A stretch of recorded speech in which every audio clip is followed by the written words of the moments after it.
The story kicks off with our main character in his workshop, totally absorbed in a crucial task. He's positioned in front of a forge, hammering a piece of metal with all his might. Before the anvil, the guy raises his hammer with conviction, ready to land another precise strike.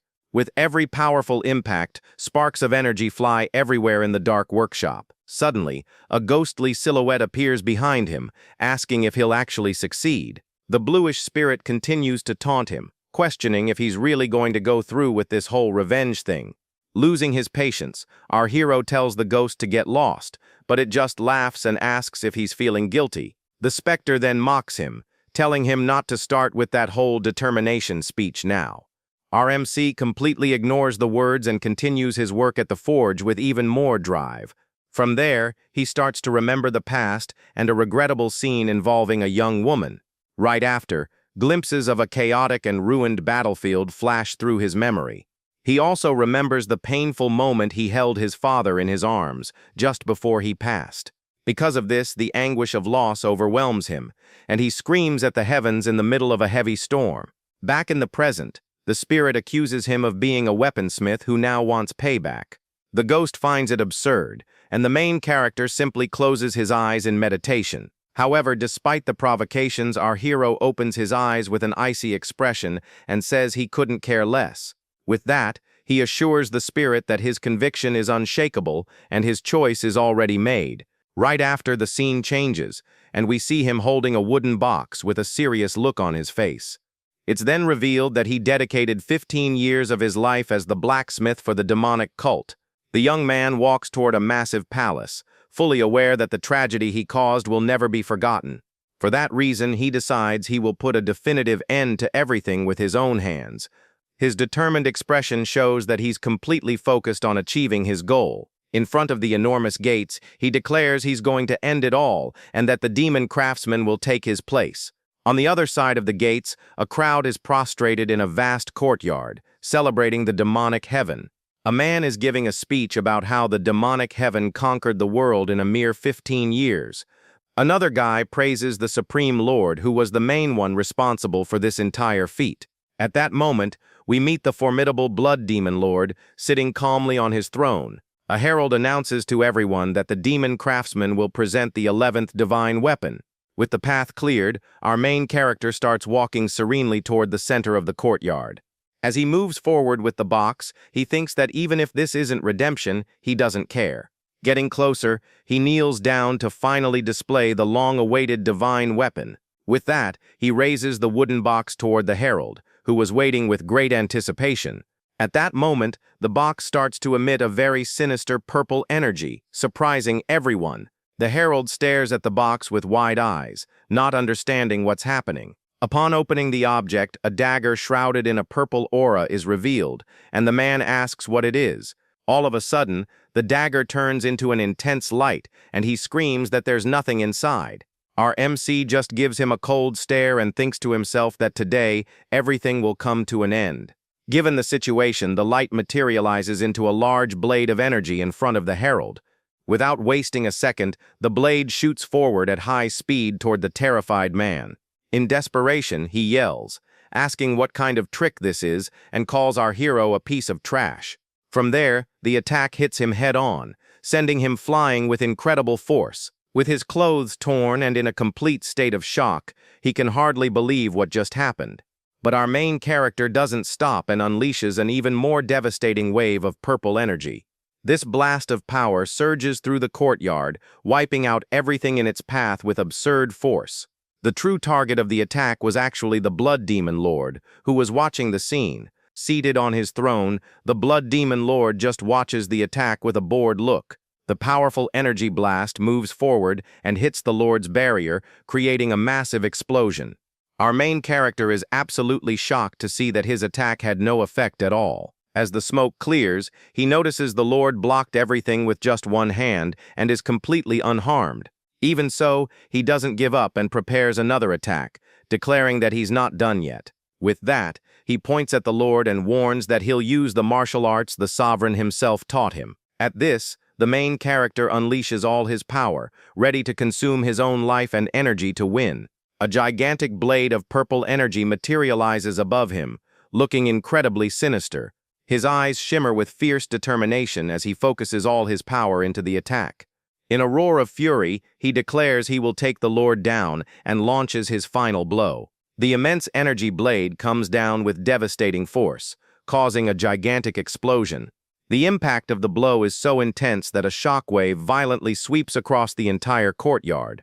One of the cult members watches the scene stunned, wondering how that blacksmith has so much power. The dust slowly begins to settle, revealing the silhouette of someone amidst the devastation. It's our MC, who managed to stay on his feet, but a pool of blood is forming beneath him. Panting and injured, our hero believes he has finally triumphed, and that his revenge is complete.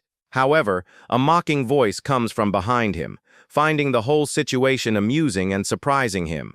The Blood Demon Lord reveals that the formless dagger cannot be detected and attacks him. He praises the weapon, saying it's a divine artifact worthy of its name, and lets it pass right through him.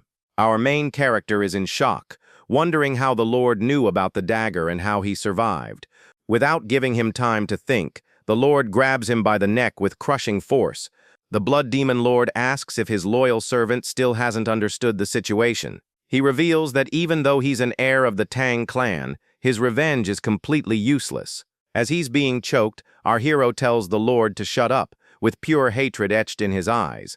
The Sovereign says it's a shame, because if he still had his energy, he would have kept him around somehow. Our MC ignores the taunts and places an eternal curse on the Demon Lord. The Lord replies that he hopes he'll live up to expectations next time and offers a final gift. From there, he begins to recite a bizarre incantation with indecipherable words. Our hero is terrified, not understanding what's happening or what the Lord intends to do.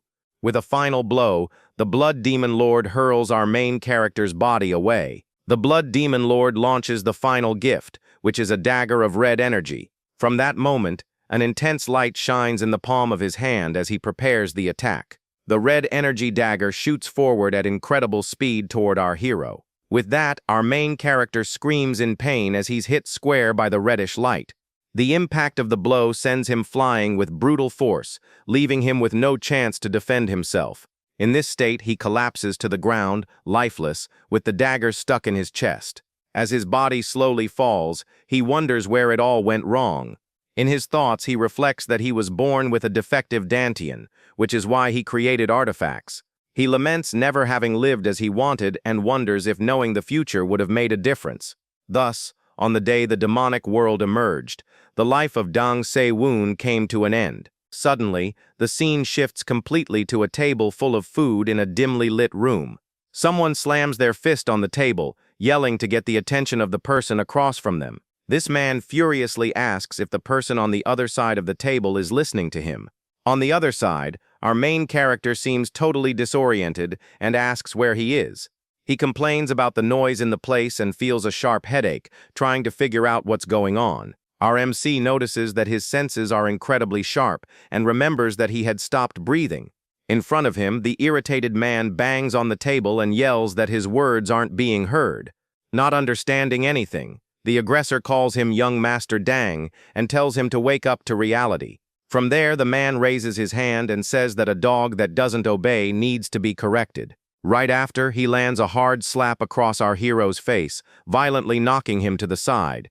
With a hand on his cheek, our main character feels the sting of the blow and is completely stunned. The aggressor yells, asking if he's finally awake, and our hero recognizes the faces in front of him. Suddenly, a noise startles him, and he quickly looks back to see what happened. On the floor, a drink has been spilled, forming a small puddle and adding to the tension in the room. It's at that moment he sees a girl on the floor, crying and calling him young clan leader. His eyes fill with fury and turn red as he understands the gravity of the situation. A tragic memory floods his mind, showing the same girl in a terrible circumstance. With that, he finally remembers everything and realizes he has returned 16 years into the past. He remembers that on this day, the girl named Soul suffered something terrible and he couldn't protect her. Looking at the young woman on the floor, he is absolutely certain he has returned to that tragic day. Our MC wonders if he's dreaming but decides that it doesn't matter either way. Soon after, he approaches Soul and comforts her, telling her not to worry. With a gentle look, He apologizes for not protecting her before and promises to change everything. The aggressor gets angry at his words and lunges forward for another attack, full of rage. This time, our hero catches the man's fist with impressive strength, stopping it in midair. With that, he says he'll give him one chance, and orders the man to apologize respectfully. The aggressor is shocked by his attitude and yells that the young master has finally lost his mind. He continues to insult him, saying our hero's sister came on to him, and asks if he has a death wish. The man reveals she wasn't smart to refuse his marriage proposal, and our hero cuts him off. Our main character tells him to shut his mouth, and the aggressor turns red with fury at the audacity. Unintimidated, our hero provokes him, saying that his smell and his looks are terrible. The taunt hits a nerve, and the man clenches his fist, completely blinded by rage. Our main character finishes by saying that his character is even worse, and the man draws his weapon.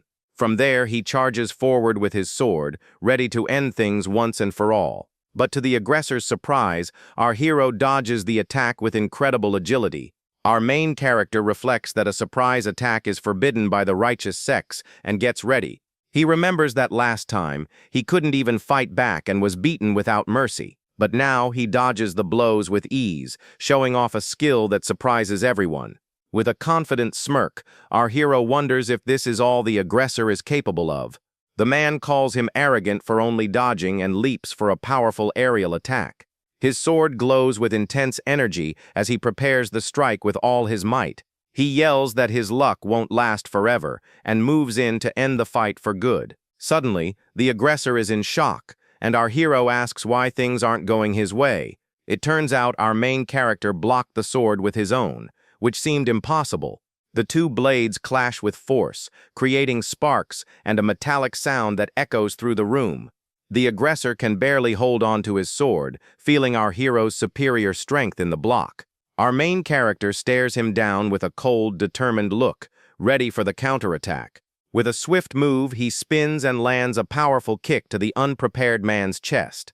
The impact of the blow sends the aggressor flying into the air with brutal force, disarming him in the process. Desperately, he tries to recover mid-air, but it's too late to avoid a nasty fall.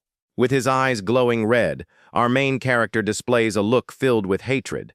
The aggressor is completely terrified by the sinister aura emanating from the young master. Without wasting time, he dashes with absurd speed toward another man nearby. With a quick motion, our hero grabs the guy's daggers before he can even react. The man starts to panic and tries to tell him to stop, but it's already too late for that. Right after, he turns and lands a brutal blow on the first aggressor's arm. The man screams in pain, clutching his arm, which is now bleeding profusely on the floor. Our main character looks down on him and says it's too early, as they're just getting started. Lying on the floor, the man wonders how some nobody from the Tang clan managed to do that. He doesn't understand what dirty trick was used by someone who can't even use his dantian. With a cold gaze, our hero states that this time he won't let this go unpunished. He then starts walking toward the terrified man, who begs for him not to come any closer. Our main character says he's no hero and that it's time to settle the score for good. The man's eyes well up with pure desperation upon hearing those words. As his blade glows with a red energy, he warns that the next target is the heart. Plow. Our main character agrees and continues walking toward the man, who pleads for him to stop. With his daggers crossed, he states that he's no hero and is just going to settle the score. At this, the man cries in despair, seeing that his fate has been sealed. Our hero's blade glows with red energy, and he warns that the next target is the heart. The other two men are shocked and wonder how Li Ho-song could have lost like that. One of them comments that the outcome seemed obvious, since it was a fight against a nobody from the Tang clan. Seeing the scene, one of the men approaches and suggests the young master should end the fight now. Wary of the situation, the guy tells his companion they'll head inside first, and they flee. Alone in the hall, our hero is enveloped in a sinister red aura that grows larger and larger. Suddenly, a sphere of purple energy begins to glow intensely in his chest. With that, a trickle of blood runs from his mouth, and he feels a sharp pain throughout his body. Our main character struggles to endure it and thinks that he can't reveal his demonic energy. He turns to Lee Ho-song and says that he never cared about being looked down on all the time. The real problem was the man's lack of basic human decency for what he did to Seoul. Even injured, Lee Ho-sung gets up and yells for our hero to get out of his sight now. Our main character says he deserves what's coming and lunges for the final blow with his dagger. The blade digs into Lee Ho-sung's shoulder, who screams in pain from the direct hit. But suddenly, he senses a presence approaching and wonders who's coming now. A mysterious hand appears and grabs his arm firmly, stopping the decisive blow. At this, a man appears and yells for young Master Dang to stop immediately. Our hero is surprised by the interruption and turns to face the newcomer. A group of warriors appears and declares they can no longer ignore the situation in the hall. He recognizes them as the dragon's successor guards, the disciples' personal guard. The group's commander, Sun Yugon, approaches and calls him a useless mutt with contempt. His eyes glow with hatred as he realizes they were in on it together from the start. It's revealed that these men, along with Lee Ho-song, would become known as the worst traitors. Because of this, our hero decides he needs to eliminate all of them right here and now, without fail. The commander stares him down and asks what he'll do if they don't ignore the situation. Our main character questions what right they have to interfere since Lee Ho-song isn't an official disciple. Faced with the sharp reply, Sun Yugon is completely shocked and at a loss for words. Sun Yugon thinks that our hero is right about Lee Ho-song, but wonders how he knows that. Our main character accuses him of watching everything silently, but now wanting to interfere with punishing evil. At the accusation, Sun Yugon calls him insolent and states that punishment is not his place to deliver. Our hero just gives a mocking smile, finding the whole situation pretty funny. With that, he asks if this is the standard of the righteous path, leaving the commander speechless. With a sinister look, our main character sarcastically comments that they're truly impartial. Completely furious, Sun Yugon draws his sword and accuses him of dishonoring the martial alliance. The commander then gives him one last chance to kneel, or things are going to get ugly. Unfazed, he asks if Sun Yugon got the commander position just by running his mouth. With his face red with rage, the man says our hero's arrogance is absurd and has no limits. From there, he loses his patience and with a gesture, orders his men to capture him right now. The fight begins, and our hero assesses that Sun Yugon must be at the peak master level. On top of that, he finds himself surrounded by 3 other first-class warriors ready to fight. One of the guards attacks with everything he's got, but our main character blocks his sword without any trouble. The small dagger stops the sword blade, showing our hero's absurd strength. With a quick move, he lands a kick on one of the guards and prepares for the next.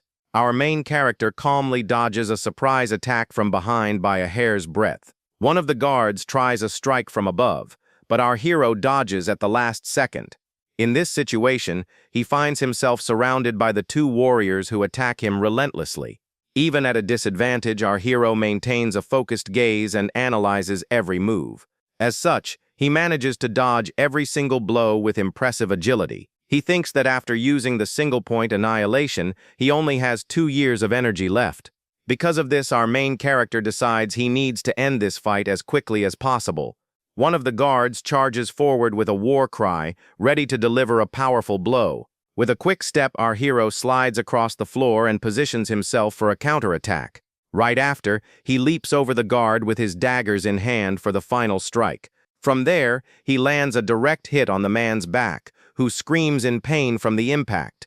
With that, the guard falls to the ground, completely defeated and with no chance of getting up. Without missing a beat, our main character launches a powerful energy blast at another opponent. The last guard is completely shocked to see his comrade defeated so easily. Without losing momentum, our hero advances toward the last guard left standing, absolutely furious. The man yells that he's a third-rate warrior and accuses him of toying with them. At the insult, our main character just tightens his grip on his dagger. Seeing his cold stare, the guard gets scared and calls him a monster without a second thought. Suddenly, Sun Yugon yells furiously and tells our hero to cut the crap immediately. Our main character senses the commander's presence and turns his head, surprised by his speed. With his eyes glowing red, Sun Yugon lands a devastating kick on our hero. The impact of the blow is so strong it sends him flying with absurd force, defenseless. With that, he hits the ground hard and feels the pain of the attack spread throughout his body. Down and injured, our hero faces the commander, who now approaches with a look of contempt. Sun Yugon curses at him and asks how a nobody like him dares to make such a mess. He says his place is on the ground and that he's nothing but a piece of third-rate trash. The commander continues his lecture, but our main character is already sick of all the yapping. All he can think about is how loud Sun Yugon is and that he can't even get a moment's rest. With a determined look, he thinks that the method he's about to use is the best he can do. He decides that even if he has to force it, he has no choice but to open his upper dantian. Seeing this, Sun Yugon is surprised and yells, asking what he's doing now. Our hero taunts him, saying all he does is talk, and the commander says the result will be the same. He tells the commander to stop stalling and to bring it on as his dagger begins to glow. At this, Sun Yugon gets furious and says that if he really wants to go down, he'll grant his wish. From there, he leaps forward with his sword in hand, ready to finish our hero off for good. But our main character calmly waits for him, shrouded in a powerful aura of blue lightning. Suddenly, his eyes go wide as he realizes something unexpected is happening inside his body. Sun Yugon is in shock, seeing the formless dagger and wonders why it's there. He wonders if the dagger entered his dantian back then, but doesn't understand how it's there now. The commander yells that it's over, and that no matter the reason, what matters is the power is his. At this, our hero's daggers fall to the ground, and the fight seems to have reached its end. But he gathers a large amount of blue energy and declares he'll end it all in a single blow. Right after, a golden energy begins to mysteriously swirl throughout the hall. This energy envelops Sun Yugon and stops his attack, leaving him completely surprised by the scene. Sun Yugon becomes desperate as he realizes his body no longer obeys his commands. Shortly after, a mysterious figure takes a step forward, shrouded in a golden aura. The man walks calmly toward our hero, who watches the scene attentively. Our main character is completely in shock to see a white-haired old man in front of him. With a touch on the shoulder, the newcomer calls him young man, in a calm and serene voice. He warns him that such power should not be used carelessly, and our hero is surprised. From there, our main character finally understands who the person standing there is and is dumbfounded. Everyone bows before the strongest martial artist of the era, the great leader of the alliance. It's revealed that he is the master of the martial alliance, the Sword Emperor, Yujin Hak. Our hero's surprise is immense, as he comes face to face with such a legendary and powerful figure. With a calm gesture, Yujin Hak advises him to be very careful with his abilities. The warning about the use of his power echoes in our hero's mind, as he's still processing the whole situation. The imposing presence of the martial alliance master fills the hall with his overwhelming aura. Before him, all the guards kneel as a sign of respect, recognizing their supreme leader. The identity of the Sword Emperor is confirmed, completely changing the course of the fight. Our main character stares at the master in silence, still shocked by the legendary man's appearance. A complicated expression appears on his face as he remembers the Emperor's tragic past. He recalls the war against the Blood Cult, when the Alliance's defeat seemed inevitable. Back then, many knelt before the Blood Cult to survive amidst the chaos, but the leader and his Wudong clan sect were different and fought bravely until the very end. As the guardian of the righteous path, the Sword Emperor took up his weapon every day to fight. This continued until the day he met his end by the very weapon our hero himself had created. Back in the present, he picks up his dagger from the floor, pushing the bitter memories aside for a moment. He thinks that this is no time to be sentimental, and is relieved that Yujin Hak can't sense the dagger. Not even the blood demon knew about it, so it makes sense that the Grandmaster wouldn't know either. From there, the young man starts thinking about his next problem and how he's going to handle the situation. He wonders if, should the Emperor's attitude change, he'd be able to counterattack with this. Faced with the silence, the Grandmaster finds it all very peculiar and gives a slight smirk. Yujin Hak reveals that he can't see anything and that this is the first time something like this has happened. As such, he concludes that the young man before him possesses a very interesting talent. Our main character tenses up, and a drop of sweat trickles down his face at the master's words. Suddenly, a female voice says he must have been pretty scared, and the young man turns in surprise. A woman places a hand on Sol's shoulder to calm her down and says everything is all right now. With a gentle look, she tells the young girl to rest a bit more before getting up. Our hero wonders who this woman is and how he didn't sense her presence there. Jin Hak calls her a brat and asks what he would do if she just disappeared like that again. She apologizes to the Grandmaster, and the three of them face each other in the middle of the messy hall. Upon hearing the name Boyan, our hero is shocked and wonders if it's who he thinks it is. He recognizes her as the divine Dr. Boyan, a former sect leader and powerful healer. With this, he realizes the situation has gotten even more complicated with her arrival. The scene then shifts to 15 minutes earlier, in a beautiful garden with a small pond. Boyan is talking with Jin Hak and says she has warned him about this over and over again. With a serious look, the Grand Master states that those men will never change their ways. He laments that many in the alliance have forgotten honor, which is why he became the leader of it all. With a sad expression, he realizes that even after all this time, nothing has really changed. Boyan serves him a drink and asks if he thought fixing the world would be easy. With that, she calls him a stubborn mule for overloading himself with so many problems alone. The two continue their quiet conversation, sitting outside near a pond. The divine doctor advises him not to try to carry the weight of the world on his shoulders without help. She suggests that if things get tough, he should just drop everything and go relax with some good wine. Faced with the unusual advice, the Grand Master just gives a small, amused smile. But suddenly, his expression changes completely as he senses a strange energy from afar. Boyan scolds him, saying it's not funny, because if he falls to the demons, no one will save him. He then suggests that she could help him, and the doctor turns her head, surprised by his audacity. With a vein popping on her forehead, she becomes completely furious and calls him a rotten scoundrel. Back in the present, Boyan calls him a fast mule and wonders how he got there so quickly. Analyzing Li Ho-song, she says the damage is too severe, and not even an immortal could save him. Son Yugon explains that the young man used projectiles to defeat a first-class master. What the doctor said was right, and our hero approaches to confirm the story. From there, she turns to our main character and asks if he really used projectiles. At the question, Jin Hak just gives him a serious look and thinks that maybe he knows what's going on. From there, the Grand Master observes the completely destroyed hall with guards lying all over the place. Sun Yugon yells in desperation that Li Ho-song's injuries are very serious and that he needs help. Lying on the floor, our hero laments and wonders how things got to this chaotic a point. Faced with the situation, the commander justifies himself, saying he didn't want to get involved but had no other choice. The Sword Emperor looks at our main character on his knees and says he finally understands the situation. With a serious look, the Grand Master asks our hero how he's going to explain this whole mess. So he stands up and says there's nothing to explain, as he only used the Tang clan's martial arts. Our main character states that what he did to those who touched his family still wasn't enough. With that, he says that courtesy to his elders ends here and picks up his daggers from the floor with determination. His eyes glow with a red aura, and he warns that he's not holding back anymore against anyone who gets in his way. Jin Hak gets furious and asks if he's really going to throw his life away over a simple emotion.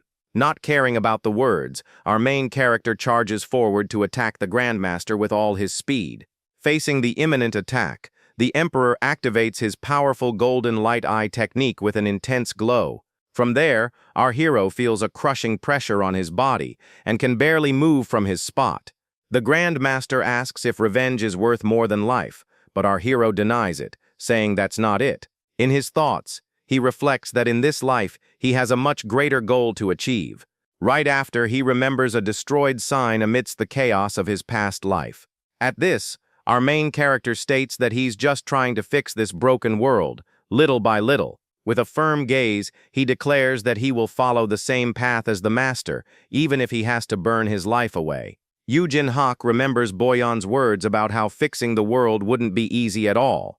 With that, the Emperor turns and says that if this is truly the sincere wish of the young man there, our main character is completely surprised by the Grand Master's unexpected attitude. Suddenly, Yu Jin-hak unleashes a golden aura, and several swords appear out of nowhere around him. One of the golden blades sticks into the floor with impressive force right in front of everyone.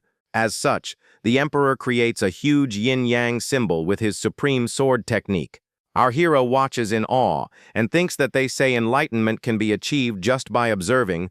He admits that, apart from that, the Grand Master's movement is something very beautiful to see. The beauty of the technique is so great that he thinks it would be an honor to be struck by a sword like that.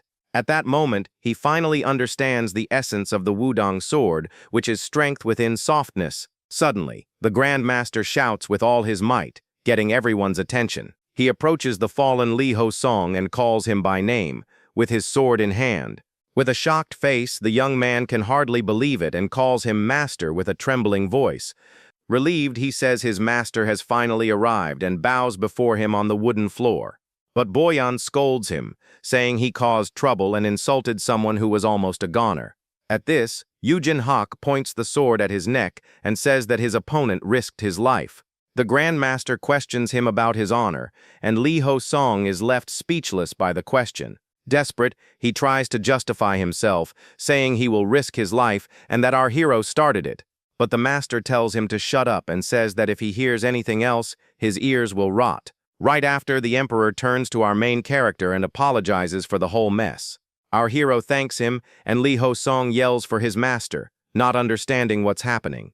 With a cold gaze, the Grand Master states that he never had a disciple like that young man. As such, he leaves the man's punishment up to our hero, who prepares to act. Enveloped in an aura of blue lightning, our main character walks toward the terrified man. With the sword in hand, he yells for the scoundrel not to come any closer, and our hero says that leaving this world is a luxury. With that, he concentrates a large amount of blue energy in his fist, ready for the attack. Without wasting time, our hero lands a devastating punch on the terrified man's chest. The impact of the blow is so strong that the blue energy spreads uncontrollably throughout his body. From there, a sphere of energy forms and explodes with an absurd and uncontrollable power. As such, Li Ho-song is sent flying with brutal force and no chance to defend himself. He twists in the air as the wooden floor shatters into many small pieces. Desperate, the man screams in pain, feeling the agony completely take over his body. Our main character looks at him with a cold stare and says he must live in an agony worse than passing on. The Grand Master just watches the scene in silence, showing no apparent reaction. Our hero turns to Yu Jin-hak and asks to leave the judgment of those men to him. The other guards comment that since the culprit has been punished, it's better for them to retreat right now. With a respectful gesture, he says that since the Emperor ignored his rudeness, he will do the same. Right after, he thanks him for preserving his dignity and walks toward Seoul. With the girl in his arms, he promises he will visit her clan when everything is settled. As he walks away, the Grand Master asks if our hero can spare a little of his time. At the request, our hero turns and says he has enough time for a short conversation. With a slight smile, he adds that he can make a little time for a cup of tea. The scene changes, and a woman appears, asking where everyone is going in such a hurry and confusion. Elsewhere, our hero walks to a table and looks at a picture frame very intently. In the picture, he sees himself older and with a confident look, and says that he really did it. Back in the present, he confirms to himself that he finally managed to return to the past. At that moment, he remembers the Blood Demon Lord's words, saying he would see him again. With that, he clenches his fist and wonders if this whole situation was intentional on the Lord's part. With his face covered by a shadow, he becomes completely furious at this sinister possibility. He swears he'll make the demon regret everything, without fail, this time. With a determined look, he states that this new life will be completely different from the last one. From there, he walks to a tall bookshelf and starts looking for something very important. Soon after, he finds what he was looking for and carefully takes an old book from the top shelf. It's revealed that this is the book of the metal circulation technique, an ability of his clan. His determined gaze shows that he is ready to begin his plan of revenge once and for all. Looking at a puddle on the floor, he wonders if that is a remnant of his past life. Suddenly, he feels agonizing pain and starts spitting up a black liquid non-stop. On his knees, he realizes that circulating energy through meditation was a complete failure. It turns out the metal circulation technique was made to help with forging and regenerating the body, but it's terrible for accumulating energy, and his Dantian recognizes the internal energy as poison. Because of this, he had no other choice, and can now only move forward with his plan. This same technique gave him the ability to create divine artifacts with absurd power. Then, the blood demon's martial art he learned taught him a different solution. A blue aura envelops his feet as he prepares to test this new method now. He remembers that even before coming back, his deformed Dantian couldn't be removed no matter what. As such, the situation remains the same, and he needs a new approach to the problem. With a quick movement, he begins to practice a martial art with a golden energy, but he states with conviction that this time he will progress much faster than before. Time passes quickly, and night arrives, bringing darkness to the grand palace. Under the light of the full moon, silence takes over the place, and he continues his intense training. After much training, he realizes that his meridians are connected and his Dantian is complete.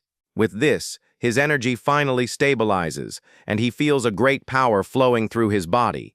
He thinks his circulation technique is at 50%, and the blood demons is at 10%. Both use the upper Dantian and innate energy, and one recovers power with ease. Meanwhile, the other technique increases the amount of energy he can use in a fight. Faced with the situation, he floats in the air and thinks that no one would believe his current power. With a confident smile, he prides himself on being able to use his innate energy freely now. Soon after, he realizes that since he blocked his energy, no one can sense him nearby. From there, he decides that he first needs to change his clothes to avoid raising suspicion. While walking through the room, our hero remembers something very important and stops suddenly. He then wonders why the formless dagger came back with him to the past and is confused. His eyes widen at the thought of the possibility, and he can hardly believe what he's thinking. Suddenly, a young man appears at the door and observes him in silence for a brief moment. The young man calls him young clan leader and apologizes profusely for the sudden interruption. Our main character says it's okay, and that he was expecting to be called by them at any moment. The young man is startled, and our main character asks if he is Jong-il. The young man just stammers yes. Our hero then says he was talking about his name, and Jong-il confirms, wondering how he knew. With a smile, our main character says it's really good to see him again, leaving the young man very confused. From there, the scene changes, and we see our hero walking through a courtyard with a very serious expression.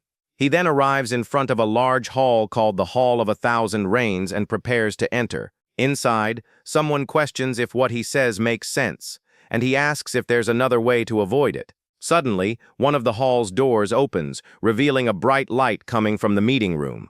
Upon entering, he is faced with a long table full of men who stare at him with great contempt. One of the older men in the group observes him with a look of pure anger and displeasure. Unfazed, our hero walks through the hall, passing by everyone present there without fear. One of the men makes a disgusted face upon seeing the confident attitude of the young man before him. Suddenly, a tragic memory comes to his mind, showing him holding someone in his arms. The image reveals that he was over the body of a man who seemed to be very important to him.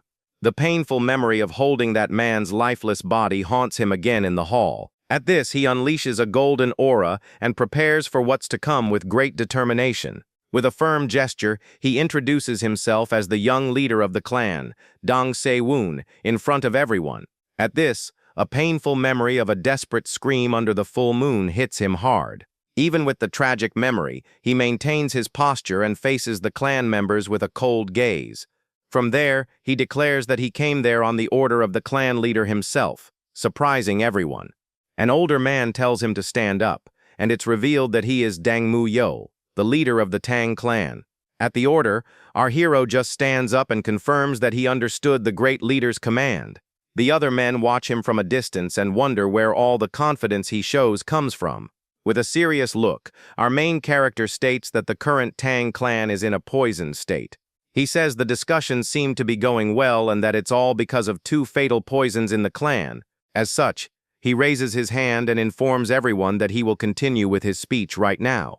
Soon after, we meet Dang Hoyo, the head of the escort from the Manhwa agency, in the room. The man says he believes the young leader is well aware of the seriousness of the incident he caused, But our main character reveals that the first poison is actually Dang Ho-yel himself. Desperate, the man begs for him to go straight to the clan's law enforcement hall. Suddenly, a sinister bear-like figure appears and says that everything he has built is at stake. With a clenched fist, our hero faces the man with a look of pure determination and courage. He remembers promising that he would take everything from him without fail in a past confrontation. From there, he recalls the day his uncle asked if he would become independent of the clan. Confused, he questioned what the man meant, and he just confirmed his words with a smile. Desperate, our hero yells that if the escort agency disappears, the Tang clan will suffer greatly. But his uncle pushes him and says that's exactly why he's leaving right now. Lying on the floor, he can hardly believe it and asks how the man could do such a thing. The traitor says he doesn't understand and that he lost the position of clan leader to Dang Muyel. With a shocked look, he hears his uncle say that he has waited for this day for a long time. At this, the man gives a wicked smile and declares that the Tang clan will finally be his. Back in the present, he thinks that if he hadn't mastered his technique, he wouldn't have his talent. Because of that, even before the invasion, the Tang clan would have been destroyed by financial ruin. Suddenly, a hand grabs Dang Ho-yel's arm and calls him escort chief angrily. A man named Dong Jun questions how he dares to be so disrespectful to the rightful heir. He adds that no one who goes to that hall comes back unscathed and that this cannot happen. At this, Dang Ho-yel pretends to be sad and says his heart is also heavy with the situation. But he adds that this is the only way for the Tang clan to survive in the end. One of the men asks Butler Sun if any faction would side with them against the Qing Cheng sect. We meet Sun Gion, the head butler of the outer hall, who remains silent for a brief moment. Our main character thinks that although the clan is intimidated, no one will take their side in this fight. He realizes that the clan's fighting spirit is gone, and that this defeatism is the second poison of the place. With that, he states that kindness should be returned, and that this is the true nature of his clan. One of the men asks how he defeated the disciple and if he used any forbidden weapons in the fight, but our hero just glares at him and says he's wrong, and that his turn to pay will come soon. With a cold look, he adds that this is not the question the man should be asking him. The man becomes completely furious at the audacity and yells that this is no time for jokes in the hall. With a mocking smile, he says he doesn't know how he won, but that he's just a third-rate warrior. As such, the man unleashes a powerful green energy and boasts about his peak master level. But to his surprise, the young man withstands the pressure, and the man wonders how he resisted his energy. Suddenly, the great clan leader speaks up and tells everyone to be silent immediately in the hall. With that, the great leader asks why the young leader fought with Li Ho-song and looks at him seriously. At the question, our hero just gives a small smirk with a confident look. Dang Ho-yel yells furiously and says the young leader is being way too confident about the whole situation. Unfazed, our main character turns to his uncle and asks what the clan means to him. The man is confused, and our hero begins to explain what the Tang clan was like to everyone there. He says that each member is a cornerstone and that the family must protect each other with their lives. As such, it's revealed that these words were the last will of the former leader of the Tang clan. With a clenched fist, he states that to protect their own blood, they do not hesitate to give their lives. The great clan leader just watches him in silence, processing the young man's words. The other members get nervous and wonder what exactly the problem is with all this commotion. Our hero then asks if he should have just watched while Seoul was being attacked by that man.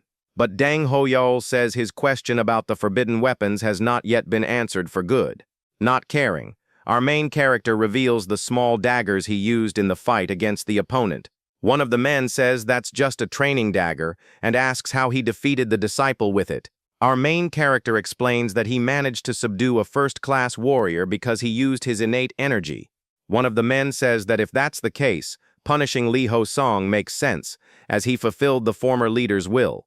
Our main character asks if his uncle's doubts have been resolved, and the man becomes furious at the audacity. The clan leader then states that the young man really did risk his own life to fight that man. One of the men asks if he really used his innate energy, as it seemed normal when he returned.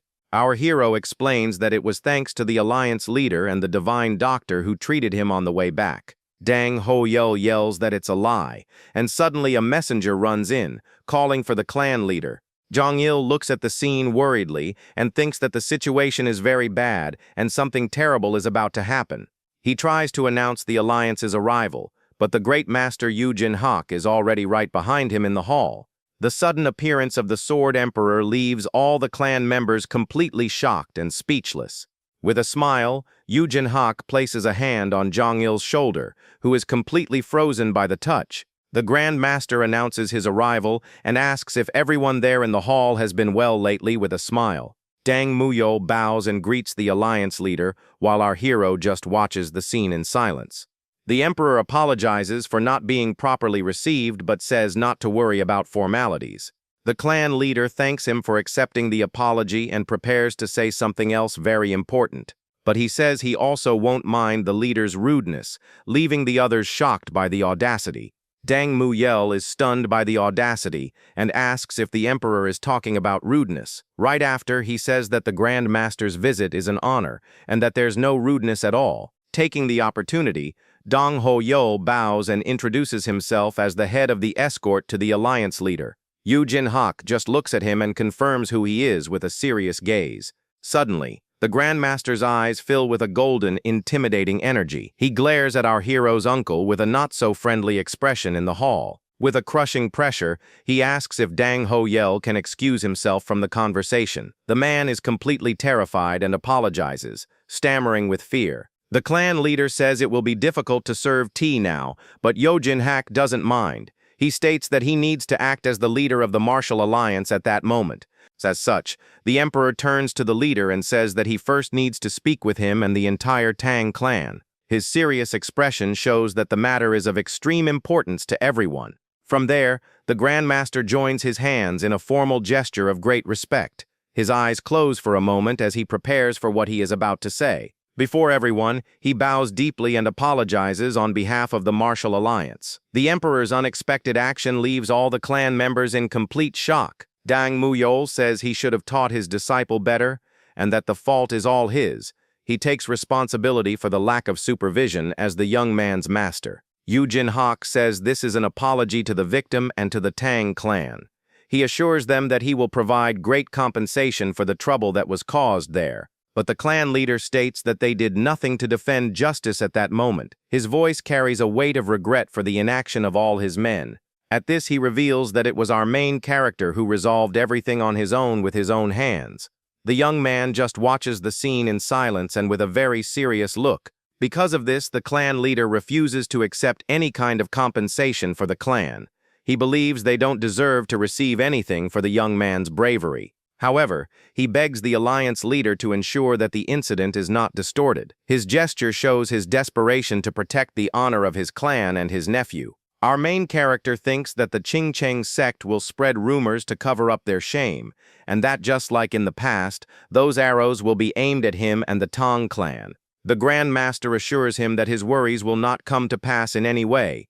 He states that regarding today's commotion, the Qingcheng sect will not be able to do anything. With a firm gaze, he declares that they will not be able to hold the Tang clan responsible in any way. His word as the alliance leader seals the rival sect's fate. Our main character thinks that the outcome wasn't bad at all, and that everything worked out in the end. He managed to tie the Qingcheng sect's hands and renew his father's position. With that, the Emperor turns and says that now there's only one last little thing to be done. Our hero is confused and wonders what else it could be now. The Grand Master looks at him with a mysterious gaze, making the young man even more curious. His expression suggests that something very important is about to happen. Approaching him, he asks a question that no one expected to hear at that moment. His voice comes out calmly, but the request is something completely out of the ordinary for everyone. The Sword Emperor asks if the young man would like to become his disciple. The request leaves everyone in the hall with their jaws on the floor, unable to believe what they just heard. Our main character is completely dumbfounded and wonders if he heard that right. He can hardly believe that the Grand Master invited him to be his disciple. The other men comment on whether the young leader will become the master's sixth disciple. One of them corrects, saying that since Li Ho-song was expelled, he would be the fifth. Everyone knows that any sect with a disciple of the leader becomes a central power. This means the Tang clan could finally regain its long-lost former glory. The possibility of rebuilding the clan and reclaiming the honor they lost comes to everyone's mind. It would be the perfect chance for the clan to return to the pinnacle of power. The Grand Master gives a small smile, amused by the young man's reaction. He comments that the young man is finally showing a face that matches his age. Yu Jin-hak seems satisfied to see our hero's genuine expression of surprise. He adds that now he really looks like a young man. Our main character thanks the alliance leader for the generous offer he made, but Dang Ho-yeol panics, thinking his power in the clan will crumble. To everyone's surprise, our hero refuses the Grand Master's offer. While he apologizes, Yu Jin-hak pulls something from his robes with a smile. The emperor ignores the refusal and invites him to go with him to Kaifeng the next day. At this, our hero is completely confused, not understanding anything. Suddenly, it clicks, and Yu Jin-hak is shocked that he's actually refusing his offer. His surprised expression shows that he never expected this answer. The Grand Master says it's his first rejection and asks for the reason for the refusal. Our main character apologizes and explains that he will represent his clan in the future. With a formal gesture, he says that just as the emperor's only master is Wudong, he prepares to explain the real reason for his loyalty to his own clan. As such, he declares that his only master will be the Tang clan and unleashes a powerful aura. His determination to protect his family is unshakable and surprises everyone. The clan leader Dang Muyor watches him with a look of pride and admiration. The young man's attitude shows the strength and loyalty he so values in the clan. Yu Jin-hak agrees that the reason makes sense, and our hero is inwardly relieved. He thinks that luckily the leader doesn't usually use his golden light eye technique. In his thoughts, he reflects that privileges are tempting but are a poisoned chalice. If his demonic arts are discovered, it will be his immediate and irreversible end. The Grand Master admits that he still feels a little disappointed with the decision. Our main character agrees and says that his last teaching was a great help. He remembers the Taiji technique in a single strike and is amazed by the principles. The depth of Wudong's martial art left him completely impressed. Suddenly, the emperor is shocked and wonders how the young man managed to see through that. Our hero's perception of the technique surprised him in an absurd way. With that, he turns to the leader of the Tang clan and praises the young man's incredible talent. The Grand Master recognizes that the young man is a rare genius with great potential. Yu Jin-hak is at a loss for what to do and admits that the young man is really very tempting. The desire to have him as a disciple is still very strong and hard to ignore. The clan leader thanks him and says he is very kind, but there must be reasons for the refusal. He trusts his nephew's decision even without understanding all the reasons behind it. Our hero maintains his firm gaze, and the emperor says he can't force him to go. But his words leave an air of mystery and suspense in the grand hall. Yu Jin-hak says he can't go back empty-handed and draws a sword with a golden glow. Our main character immediately recognizes the moonlight pattern on the weapon with great surprise. With that, the sword shines with intense energy, and he says its name is Moonwave. He adds that he will add a small debt to the next generation of warriors. Given the situation, he offers the weapon to our main character and says its mystical properties will help him one day. The clan members are completely shocked and recognize the sword forged with meteorite iron. They can hardly believe he gave such a rare weapon to the young clan leader.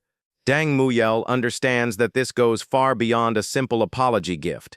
He realizes that the emperor is officially recognizing the young leader of the Tang clan. Our hero holds the shining sword and thinks with a serious and determined look.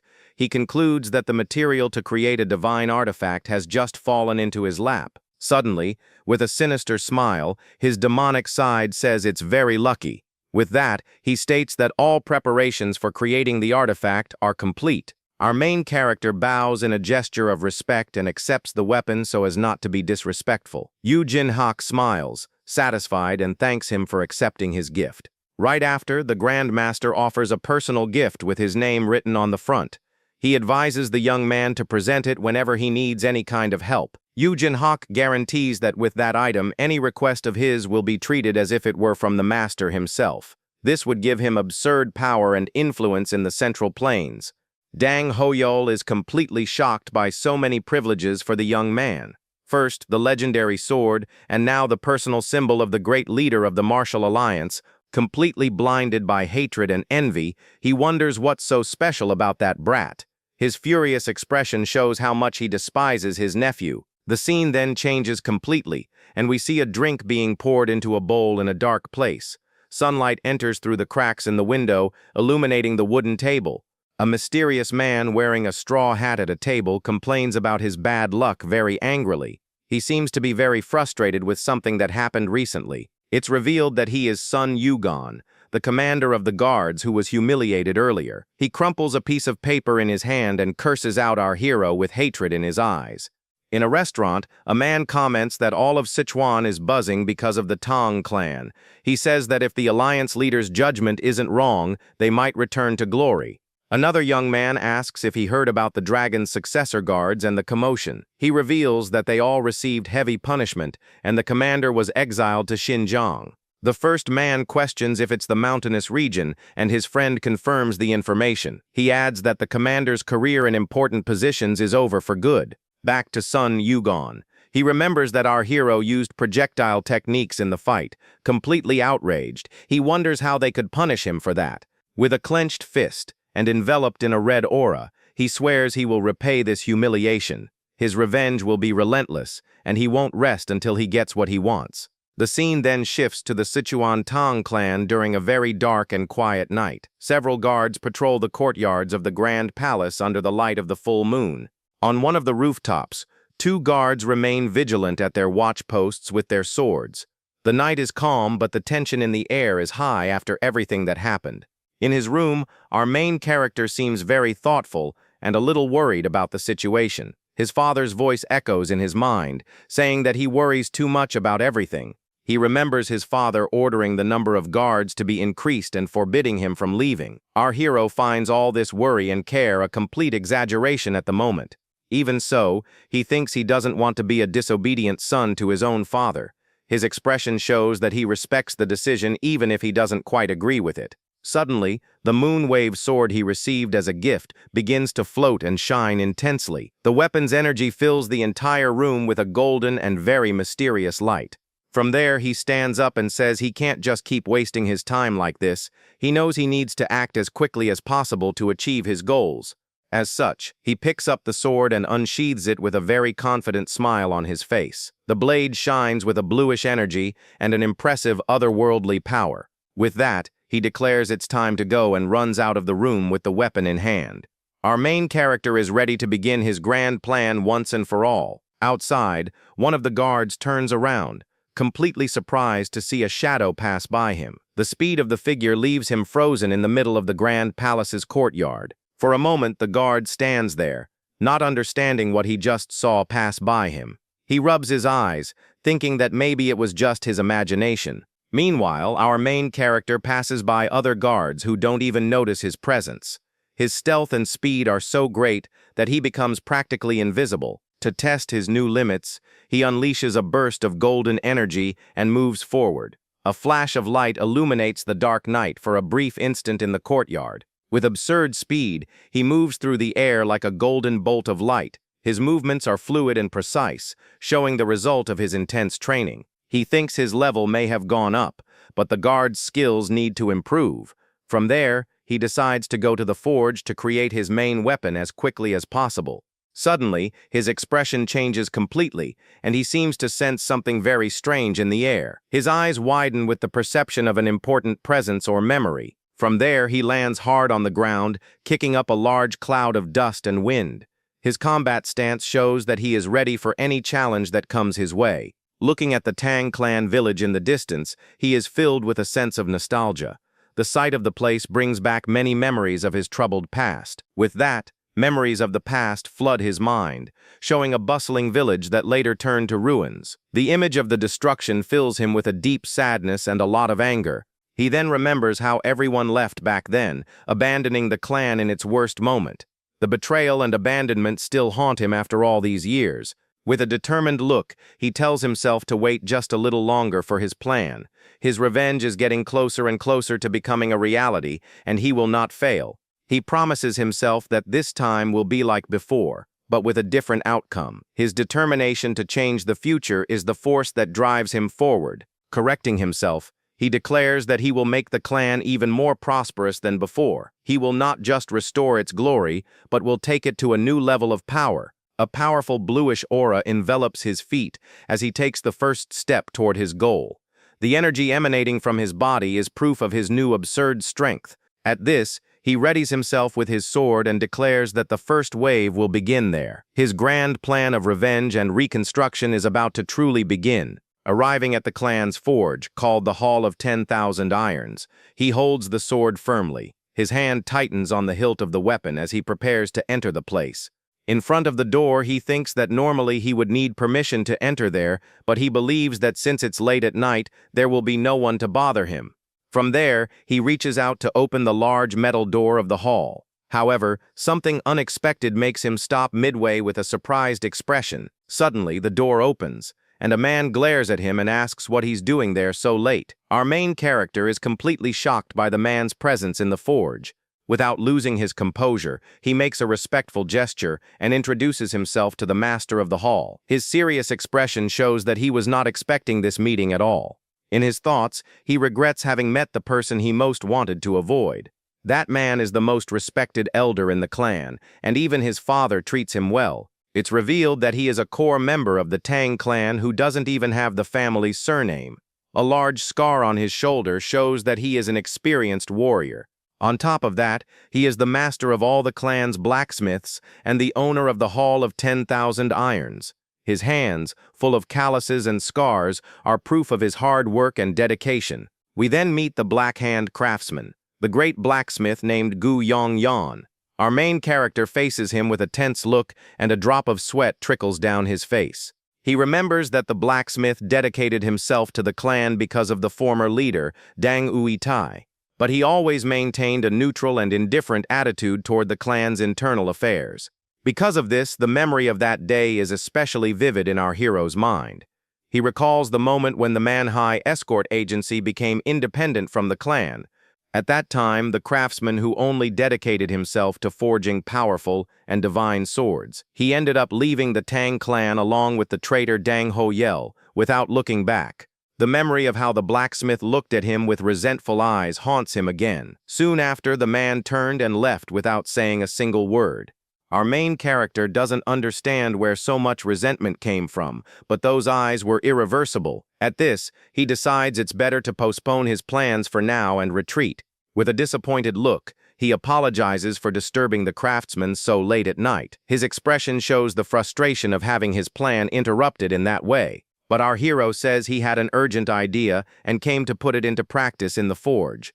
At this, the Black-Hand Craftsman just closes his eyes and tells him to go ahead. Our main character is confused by the response, and the blacksmith tells him to do what he came to do.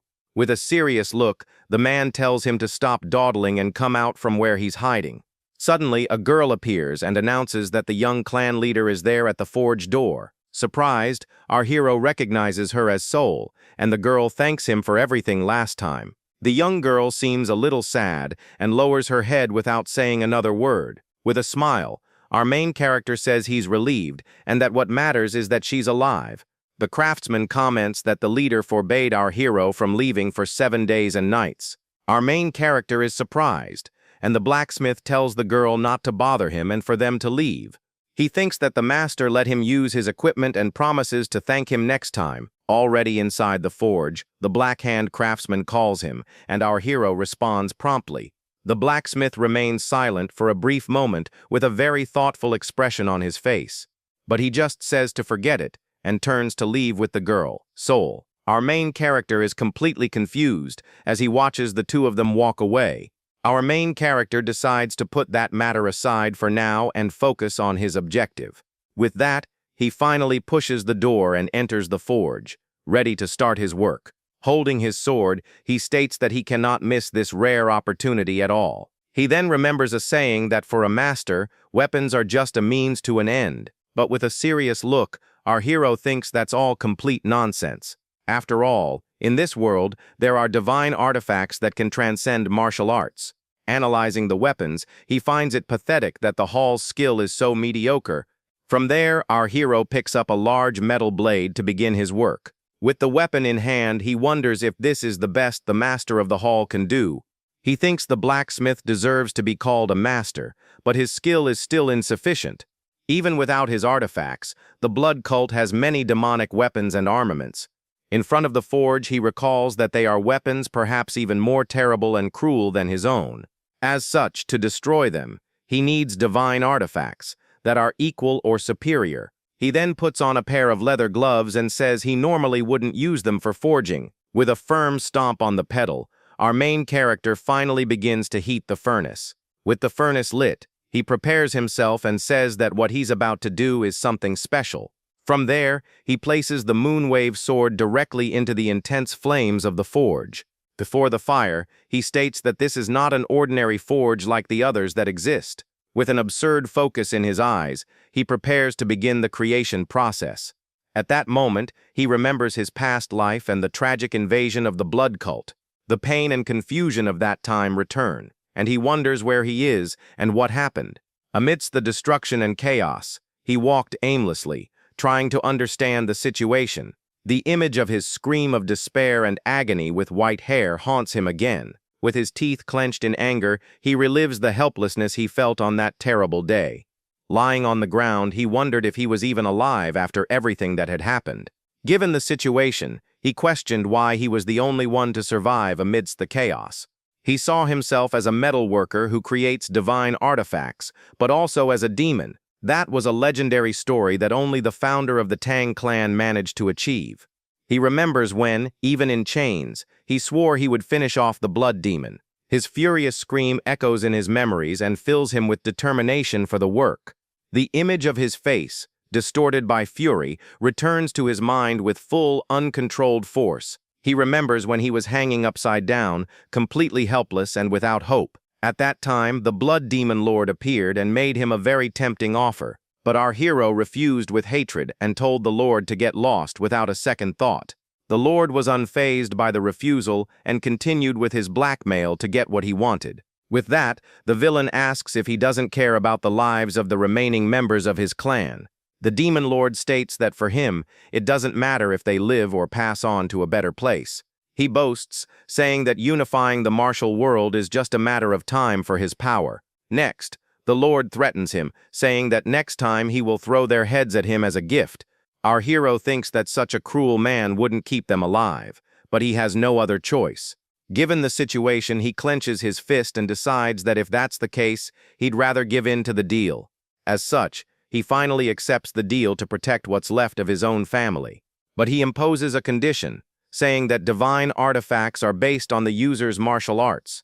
Because of this, he demands that the blood demon lord share his arts with him. With that, he swears he will make the blade of vengeance bloom, and thus 10 divine weapons were born. These 10 weapons became known as the 10 demonic weapons and announced their birth. Back in the present, he thinks that melting the meteorite iron with the hall's fire is impossible. But with the power of his metal circulation technique, he states that he will be able to melt it. With that, the sword's blade completely melts and flows into a metal mold. Such, he picks up a large wooden hammer and prepares to start forging the weapon. From there, he begins to hammer the metal with absurd force and speed on the anvil. Right after, he dips the blade into a barrel of water to cool it down quickly. He then thinks of a weapon that blocks everything and at the same time can cut through anything. With that, the image of the blood silk demon empress's symbol appears in his mind. In front of the forge, he creates the celestial silk and remembers that it consisted of 9 sheets of material. From there, he takes the single sheet he managed to create and says that doesn't matter now. With a focused look, he states that what he wants to create is not the original celestial silk. Right after, he unleashes a yellow energy and shoots it toward the golden fabric. He wants to create a thread that far surpasses the threads of the celestial silkworm of the plains. As such, he creates the sister work of the 10 demonic weapons, the powerful celestial silk. He names his new creation the celestial net, and suddenly a figure drops from the ceiling to attack him. The mysterious intruder lunges forward with a powerful strike toward our main character on the ground. But to the man's surprise, the celestial net easily blocks the attack, stopping him in mid-air. At this, the aggressor is completely shocked and yells in disbelief at what just happened. Our main character looks at him and thinks that for an elite of the martial alliance, they're pretty careless.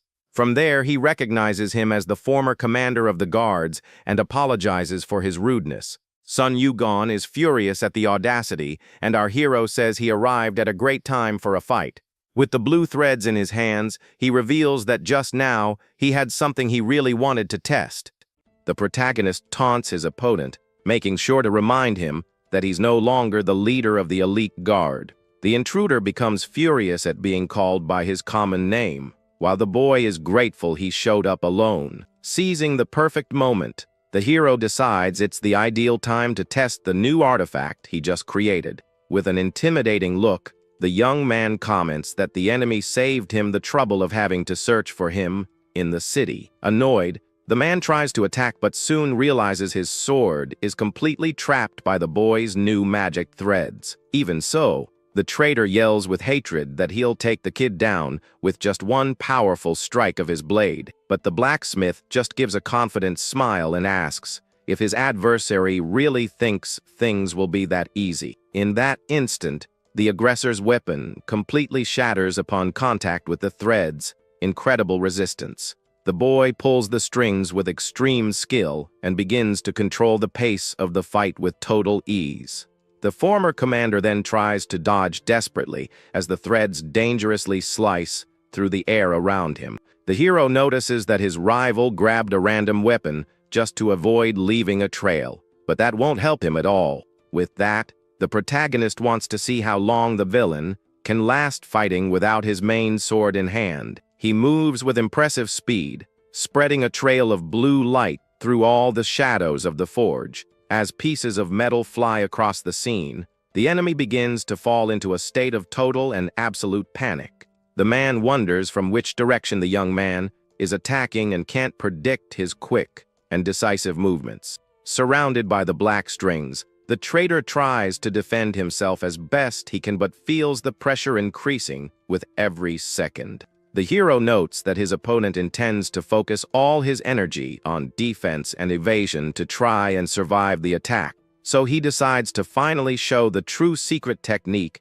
he learned from the famous sect of the Divine Maiden in the past. At that moment, a powerful energy emerges, revealing the execution of the first technique of the art of the flawless divine string. With a devastating impact, the blow hits the target dead on, leaving the opponent completely stunned by the power. The enemy screams in pain as the hero says that now, without an ear, there's no way for him to hide his identity anymore. The protagonist says he should have shown his true face from the very beginning. At that, the man draws another weapon and charges forward with all his speed and power. He tells the boy to shut up and advances with a devastating and furious aerial attack. The traitor believes the only way to win is with sword energy, and the young man doesn't have that power. With that, the former commander is sure of his victory and advances with his blade to finish the fight. But the hero faces him with a red glare, and the impact of the blade causes a huge explosion. The enemy's sword gets stuck and shatters completely upon colliding with the boy's defense. With the impact, the aggressor is thrown back and starts to spit a strange black goo onto the ground. Then the protagonist shows his hand, enveloped in a blue aura, and reveals his secret technique. He uses the second technique of the art of the divine string, creating a circular shield to protect himself. The villain is shocked to see a shield made of threads and asks why he would use something like that. The young man then replies with a smile that the reason is because the enemy's sword is too weak. He continues, telling the man not to give up, because the art of the divine string is not a simple thing. The technique maintains the hardness of meteorite iron and is strengthened by the art of the divine string itself. Additionally, the celestial net reinforces everything it envelopes, acting as an impenetrable armor. Because of this, the defense can easily block even the most powerful thunder bombs. The aggressor spits more of the black goo and feels the pain spread throughout his body. Kneeling and gasping for air, the man can't believe what he's seeing and calls the young man a monster. Ignoring the words, the protagonist takes a step forward to end the fight for good. The hero scoffs at the enemy's skill, saying that for all the confidence he showed, it's quite disappointing. At this, The man doesn't understand how a newcomer who has barely trained could have such incredible abilities. The protagonist holds him and says he won't finish him off because he needs to hand him over to the Hall of Law. But before that, he says with a sinister smile that he's going to teach him a lesson, just like he did with some other guy. The man is terrified as he remembers the other's fate and shouts that he'd rather be gone than go through that. Desperate, he decides he can't end up with his energy core destroyed and tries one last move. With that, the hero is surprised to see the man still has the strength to try something. Suddenly, a huge explosion of light occurs, and the enemy uses a desperate escape technique. A hole opens in the wall, and the protagonist comments that he thought the traitor would fight a little longer. Floating amidst the destruction, he complains that the fugitive is just creating more work for him. The scene then shifts to a dense, dark bamboo forest at night. There, we see the former commander running desperately, panting, through the trees. He can't believe he's running away so shamefully from someone he considers a second-class warrior. He then remembers the boy's eyes and realizes they were those of a practitioner of demonic arts. He thinks that he used all the energy he had left to escape that dangerous situation. With that, he believes the young man won't be able to track him and that he has more internal energy than him. So he decides to focus on what he'll do from now on to survive and get his revenge in the future. Holding his broken sword, he knows the Alliance won't take him back and thinks about joining a rival faction. He believes that if he hands over the secret information he knows, he can secure a good position in this new place. Suddenly, he's startled to hear a voice saying that traitors never change, even when they return. Suddenly, the hero appears and asks if the enemy's brain is just for show for him to have fled to that place. With a sinister smile, he explains that the bamboo in this dark grove is stronger than steel itself. The traitor then laments not having sword energy and tries to flee from the young blacksmith once more. He then decides to switch to a thrusting attack and lunges forward with all his strength and speed. The former commander tries to pierce the boy's heart in a single, desperate final blow, but the attack doesn't even come close, and the man's weapon is easily blocked by the threads of the net.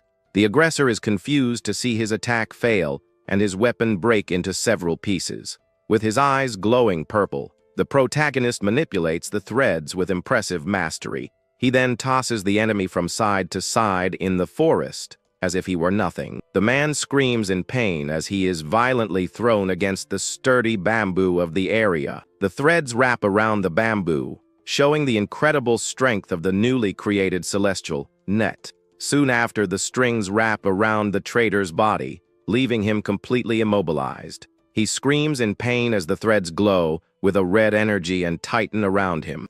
The hero then explains that the celestial net never lets go of its prey once it has bitten. The man is shocked to realize the boy is using the powerful energy of an innate core. Completely suspended and defeated, he calls the young man an insane creep, not believing his power. Utterly desperate, the traitor begs the protagonist to spare his life at that moment. He asks for forgiveness and says he lost his head for a moment and won't do it again. But the blacksmith looks at him with contempt and calls him a worm, showing no pity. With that, he throws him far away and warns him to never appear before him again as long as he lives. The man bows on the ground and desperately thanks Lord Tang for sparing his life. With that, the protagonist simply turns his back and begins to walk away silently through the forest. But the fallen man actually gives a completely evil and treacherous smile behind the boy's back. He then yells that the young man should learn his lesson in the next life and attacks him from behind with a dagger. The traitor continues to shout that letting your guard down is the end for a martial artist and charges with everything he's got. However, he becomes confused because his attack doesn't hit the target as he expected. The hero was actually already prepared and grabs the enemy's arm as a purple energy dagger forms. The young man then says that if the man thought he'd be surprised, he can rest easy because he was already expecting it. With that, he explains that he never believed the traitor's repentance from the very beginning. Next, the blacksmith removes his leather glove with a very serious expression on his face. With an imposing posture, He prepares to finally end the fight once and for all. The young man lets out a sigh and looks at the enemy's body lying on the dark forest floor. Looking at the defeated body, he thinks to himself that now there's only one more enemy left to be eliminated. The scene shifts to the clan palace, and someone wonders how the guard leader attempted that attack. One of the men shouts that if they had disciplined the guard from the start, none of this would have happened. One of the leaders then asks how they are going to clean up the whole mess that was caused by this situation. Furious, one of the elders shouts for the others to handle the additional compensation plan while being held back. It's revealed that the young man's movements were causing great waves throughout the Orthodox Murim. The scene then shifts to the office of the head of the clan's residence escort, and a mouse scurries across the room. In a dark room, one man asks another if he has finally made an important decision. One of the men asks if there will be a problem inviting an elite wandering warrior into their plan. Furthermore, he wonders if it's safe to secretly proceed with the Mirim Alliance's escort job. The other conspirator assures him that with a supreme martial master at his peak, there's nothing to worry about. He adds that everything will be done in secret, so there's no way it can go wrong. With a smile, the man offers a drink and says that a real man needs to think big. He then promises that as soon as the escort job is finished, they will bring the Tang clan to total ruin. The two then continue their conversation, seated at a table with a game board in the center. The man then puts on a mask and confirms that he has accepted the other conspirator's proposal. The plan's leader celebrates, saying that the other made the right decision for their future. The hero's uncle laughs wickedly and thanks his nephew for turning a disaster into good fortune. The scene then shifts to the outside of a large palace during a very calm night. Our protagonist then leaps from a rooftop and prepares to train intensely. Soon after, he delivers a powerful punch to the ground, releasing a large wave of blue energy. With the impact, he is launched upwards and demonstrates an incredible control of his newly awakened power. With a drop of sweat on his face, he realizes the training is demanding a lot from his body. Even out of breath, he gets up and says that his recovery is basically complete at that moment. Holding a hammer, he remembers that the Divine Maiden was the best at spells in the Central Plains. Because of this, curses were also engraved on the Celestial Net, which is a prototype of the Celestial Fabric. With that, the only secret art unlocked is that of a one-point finishing move on his ring finger. He then tests the ability and realizes that it never misses its target, and that he needs to recover his energy. He thinks that the former commander, who is in the final stages of the peak realm, is weaker than a member of the blood cult. He reflects that against the vice captain, he would have a balanced fight, but against the captain, his limit would be 50 exchanges. At that moment, a blade of grass is cut with incredible precision, showing the power of a new ability. But he remembers that he now possesses the divine slaughter demonic weapon, the powerful formless dagger. With this new weapon in hand, he is sure that the story will be completely different this time. He laments that for now, he can only use the artifact for about 3 minutes at most. Suddenly, a voice yells for him to get out of the way, and the young man looks confusedly at his room door. A young woman appears, and the protagonist calls her sister as she says he is putting them in a difficult position. A guard stops her from passing and explains that the clan chief ordered that no one be allowed to enter. The young woman with a tray says the order was to protect against a possible attacker, not to treat her coldly. Despite the guard's hesitation, she ignores him and tells him not to stand in her way as she moves forward. The hero then greets her and suggests they sit down to talk more calmly. Soon after, the two sit face to face at a table in the center of the large room. With her arms crossed, she stares at him with a serious expression, and the young man wonders if she is mad at him. He remembers that she asked him not to cause any more trouble, and since he just got into another mess, her anger is justified. He then wonders if she will try to discipline him, but soon thinks he is too old to be spanked like a child.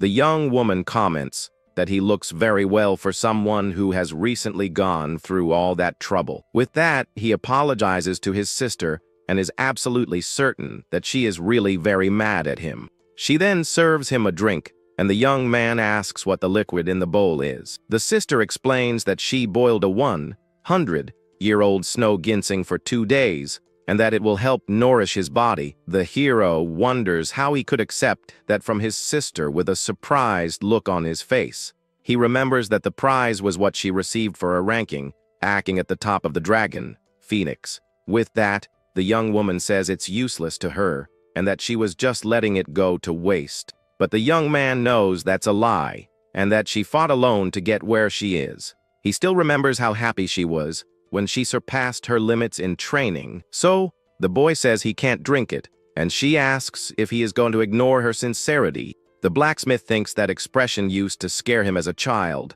but now it's just strange. Suddenly, a memory from the past flashes into his mind, leaving him completely terrified. In this memory, he is covered in wounds and facing an enemy with a sword in hand. The protagonist recalls how he was humiliatingly defeated in that other life. With that, he shouts his former enemy's name and wakes up from the trance, panting and sweating. Worried, his sister rushes to his side and asks what happened and if he's okay. The young man just says that everything is fine and that it was just a passing moment of dizziness. The young woman then insists that he drink the potion and threatens him with severe consequences.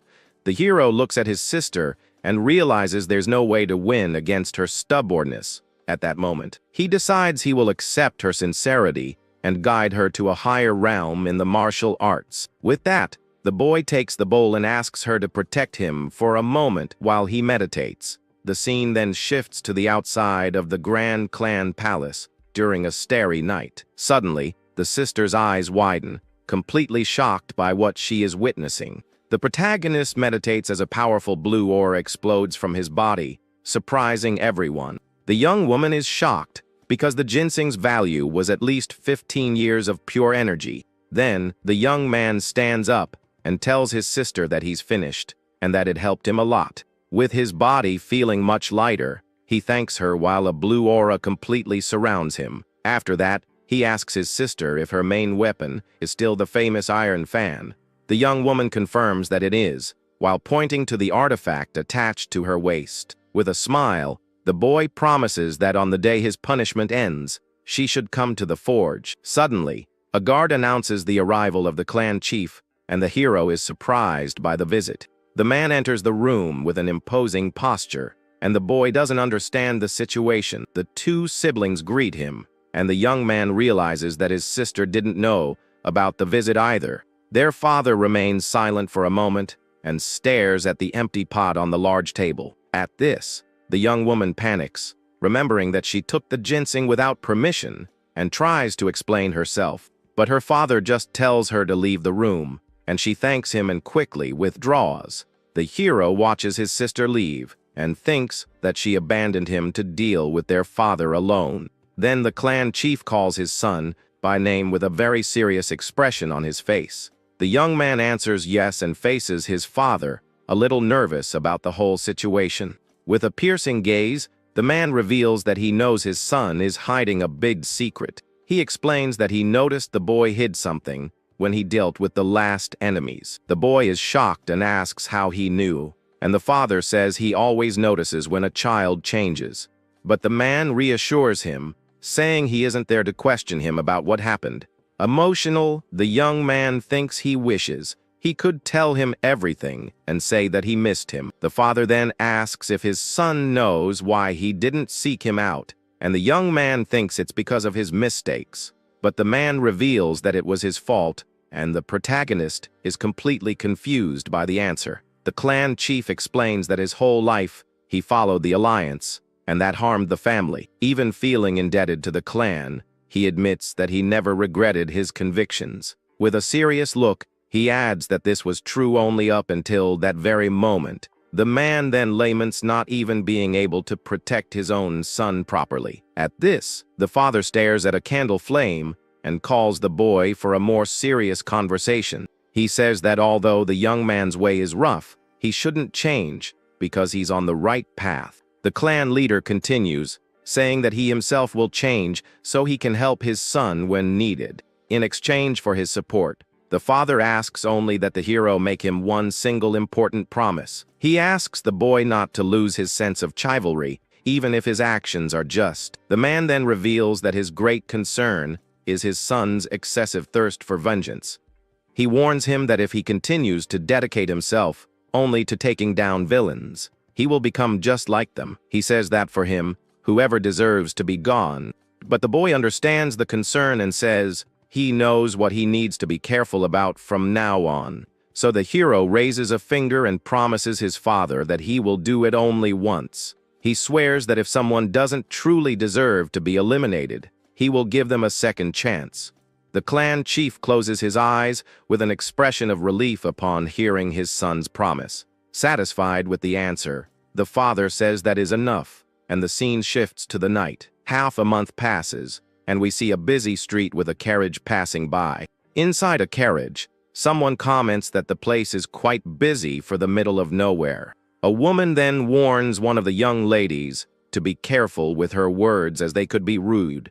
The disciple gets annoyed and says she's just speaking her mind while the other remains silent. With a mocking smile, she wonders how the Tang clan dares to criticize the great Ime sect. The leader scolds her for her lack of respect, and the young woman covers her mouth, feigning innocence. With that, the master punishes her and orders her to hold a horse stance to train her mind. The leader then thinks to herself that there is some very strange about this whole situation. She recalls rumors that the Tang clan was in decline, but the place seems prosperous. Outside, a crowd of people pushes and argues in a gigantic line. The disciples are surprised by the number of people and notice there are more patients than at their own sect.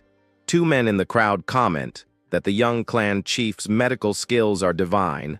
They spread the word that there's no illness he can't cure and that he was trained by a celestial healer. The group from the Ime sect gets out of the carriage and hears that the Tang clan used to be the best in medicine.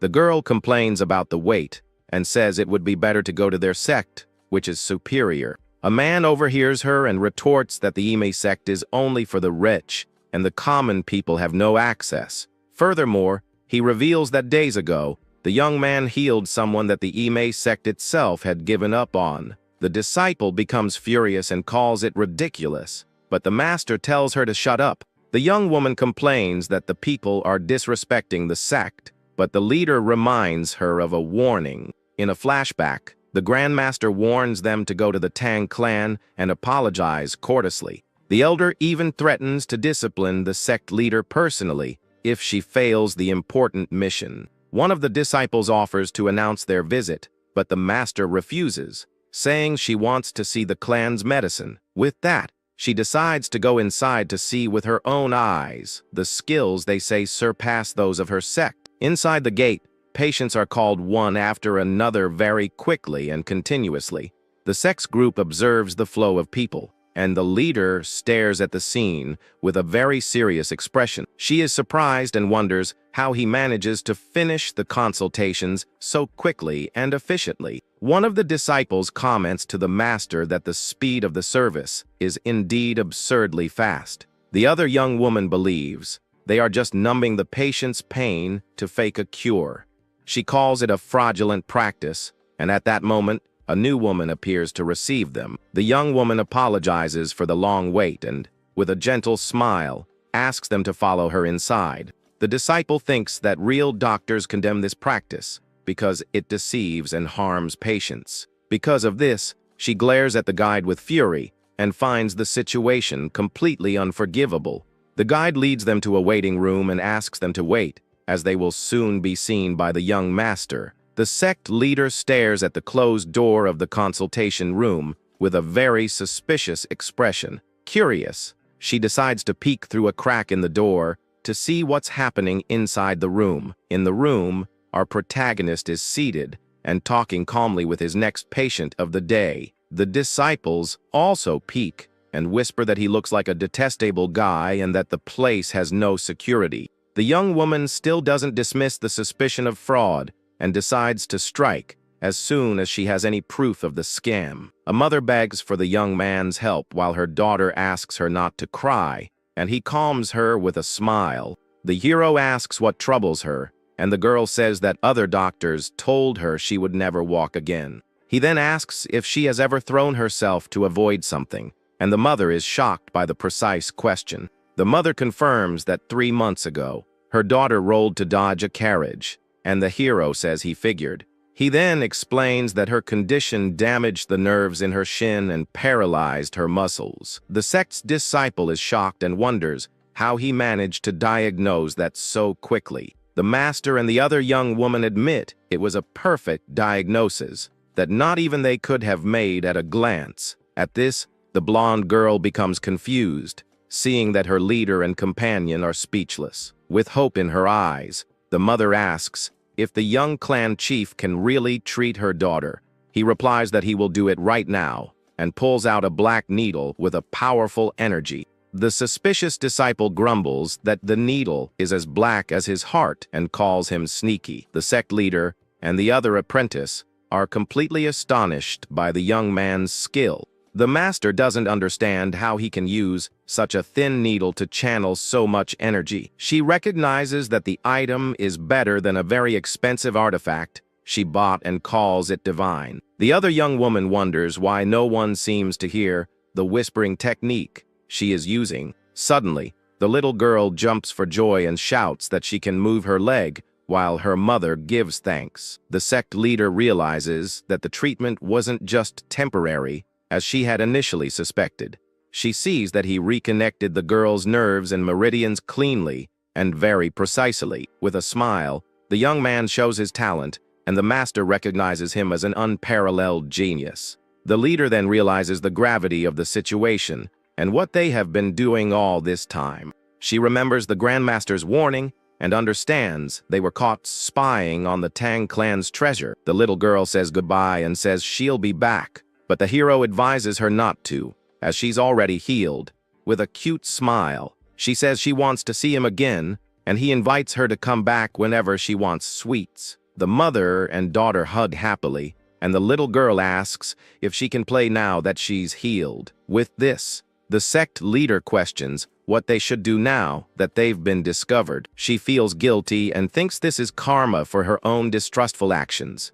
So, the woman decides the right thing to do is to honestly apologize for spying, but suddenly, she is startled to see something flying towards her at high speed. One of the disciples reacts quickly and manages to block the attack with her wooden staff. Angrily, she shouts and asks what that was, and the hero says he left them alone because of the patient. He then warns them that they will pay the price for spying on his clan's secret art. With red eyes, he threatens them and tells them not to even think about leaving that place alive. The young man then uses his telekinesis and pulls one of the disciples' swords with full force. The weapon flies across the room and crashes against the wall, causing great damage to the area. With the impact, a wave of energy throws the 3 women back violently. The young man then catches the sword in mid-air with his skill and holds it firmly in his hand.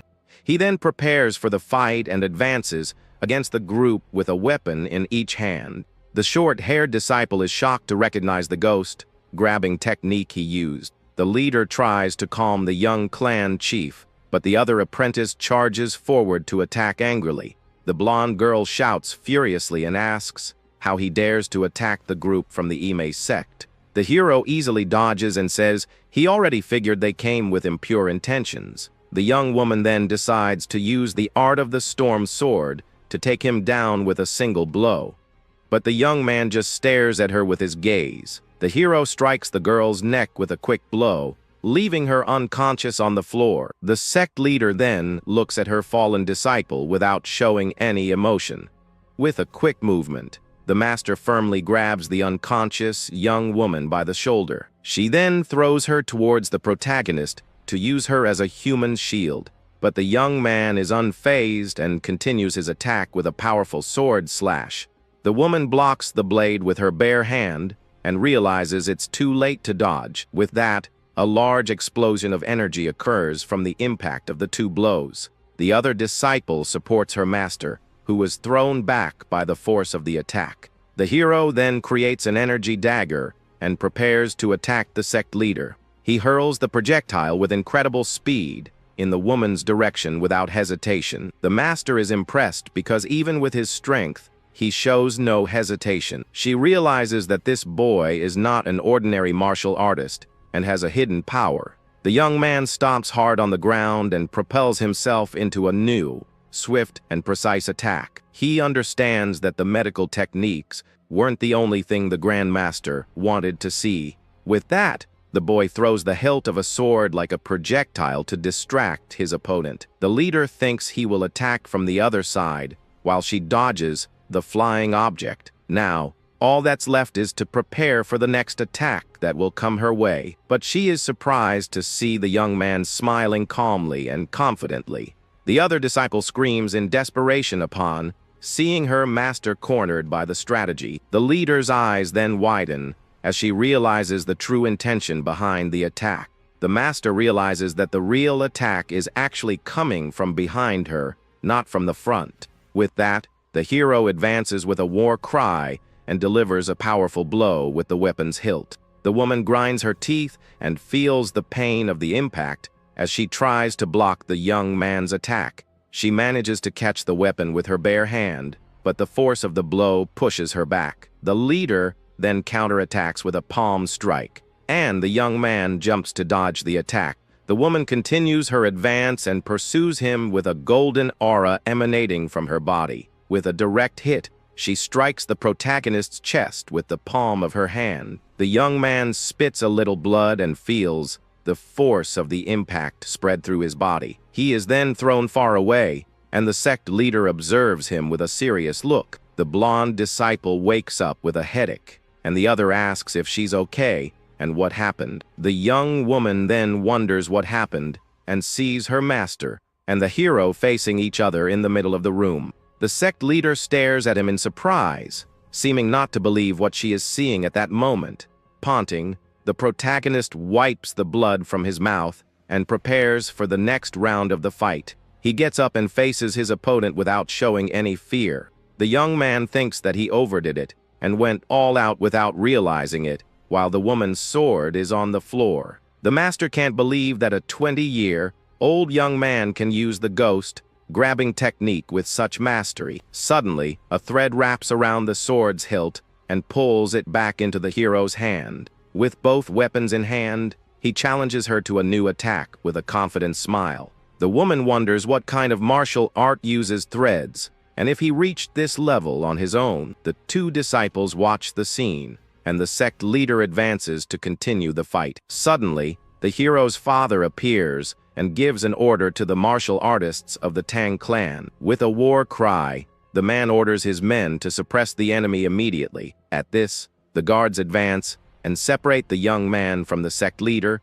interrupting the fight. The protagonist is shocked and wonders why his father is there at that moment. The clan's men rush to protect the young heir, shouting his name. He then tells one of the disciples to stop and angrily asks if she's okay. The young woman looks embarrassed and says she just wanted to help, but the young man glares at her furiously. With a threatening look, he tells her not to let it happen again, and the scene changes to another location. We are taken to the Storm Hall, a large palace within the clan's property. There, we see the group from the Ime sect facing the Council of Elders of the Tang clan. The leader tries to smooth things over, saying she has known the clan chief since their youth. But the man says it's all a misunderstanding and asks what her excuse is. He questions the fact that she hid her identity and entered the clan's property. The clan chief also asks if she found it suspicious that the Tang clan had patients in line. With that, he clenches his fist tightly, and his anger becomes very evident. Furious, he asks if the misunderstanding is that she injured his son with a heavy blow. The other elders stare at her with suspicion and ask if she came to finish someone else's job. The woman says that is absurd, and the clan chief grips the hilt of his sword. The blonde disciple blames herself for everything and thinks none of this would have happened if she hadn't attacked. Meanwhile, the other young woman worries about the hero and hopes he isn't injured. Suddenly, the women of the sect turn in surprise as they hear someone approaching the location. Then, our protagonist enters the hall with a confident and very imposing posture. He introduces himself as the young chief of the clan, and pays his respects to the leader of the Tang clan. With a smile, he offers a sincere apology and says he caused unnecessary worry. The father then asks if he is feeling well, and the young man says he has recovered after resting. He then lies, saying he has accumulated some fatigue from taking care of many patients lately, but the clan chief questions him and asks if he didn't suffer any internal injuries in the fight. The young man feigns ignorance and asks, with a surprised look, about internal injuries. One of the disciples thinks the divine energy should have injured him, but he says it was a mistake. The hero apologizes to the sect leader and says he didn't expect her to come in person. He continues to apologize for his incompetence in not recognizing her and for attacking her. With a discreet glance, the young man asks the sect master to say no more and just wait. The elders conclude that if he is not injured, then it was all just a misunderstanding. The father then tells his son that he doesn't have to let the situation go for the good of the clan. He knows the young man is suppressing his pain, but the boy reveals that he is just pretending. The clan leader is shocked and asks why he would do that, and the son asks for his help. With a serious expression, the heir prepares to execute the next part of his plan. The father stares at his son in silence, seeming to think about the mysterious request he made. Playing along, he turns to the sect leader and asks what she is trying to do. At this, the hero gives a wicked smile and tells the woman not to worry about what's to come. He then says with a wicked smile that he will resolve the issues between the two groups, but it will come at a very steep price. With that, our hero says that he's already paid his debt to one of the great sects. He then mentions that he knew exactly who she was, and that she gets angry very easily. With a confident look, the young heir confirms that his debt has been successfully paid. He then asks the woman to just follow his plan, and she agrees. The sect leader then coughs and says she wanted to observe his talent without any bias, but she made a mistake. Seeing her act, the young man asks if she's okay, and the woman says it was just exhaustion. She then thanks the young man for preserving her dignity in front of everyone. The protagonist thinks to himself that there's no need to drag this situation out any longer. With a smile, the leader agrees, saying that a small mistake like this can happen. Still pretending, our hero thanks her that it wasn't a finishing blow. The woman then bows her head and apologizes for everything that happened in the hall. With a sharp gaze, he asks if that's really what happened between them. The young man replies yes, saying he could never accuse the Ime sect of being dishonest. One of the elders says it was all a misunderstanding, and that the rumors about the healer are true. The leader apologizes, and one of the elders says it was all a misunderstanding on their part. The boy's father then scolds the disciple, telling her she was wrong to strike at him like that. Furious, the clan chief shouts that the girl's actions could have caused a terrible conflict. The disciple is in shock, remembering she used a real sword in the attack. The sect master then steps in and asks the man to calm down. She says her disciple was in the wrong and apologizes for everything that happened there. The disciple wonders why the Ime sect is kneeling and what kind of mistake they made. Just then, our protagonist steps forward with a very confident look. He then says that a prestigious sect shouldn't kneel so easily. With a smile, the young heir holds out his hand and says they don't make people kneel over mere insults. The girl then wonders how he can hold a grudge against someone like her. The sect leader thanks him for his understanding, while the disciple apologizes for what happened. He says that a youth's temper can be a problem, but asks if kneeling truly solves anything. The woman praises the young man to his father, and the clan chief is happy that she sees him in a good light. She then asks if they can move forward and recalls the message from the alliance. As an apology, the sect leader says she will grant the clan's successor 3 wishes. With a sly grin, our hero thinks it's finally time to negotiate. One of the disciples recalls that since childhood, she's had sharp eyes and can see into people's hearts. In her village, people said she was possessed by a spirit and treated her poorly, but a woman told her that her ability was a blessing and a talent, not a curse. Back in the present, the girl wonders if her eyes are mistaken, as his heroic nature has vanished. She then wonders what the young man's true nature is as he holds out his hand. His first request is the closed mine on Mount Yu, and the woman says that will be difficult. He then feigns a pain in his Q core, and the leader says the sect will do its best. The disciple is shocked, realizing he's taking advantage of their mistake. The young man then says he wants to use a blacksmith from the alliance, and the leader replies that it's beyond her authority. He then says he'll convince him, and the disciple is shocked by the young man's audacity. The other girl with special eyes wonders what this is, sensing no ill intent from him. The heer thanks her for her understanding and finally asks for a military strategist as his escort. One of the elders then shouts at the young chief, saying he shouldn't ask for something so worthless. The clan leader questions him, saying he should have asked for something to benefit the clan. The young man thinks that only a fool would seek personal gain in a situation like this. If he showed any greed, he would lose the respect of the sect leader present.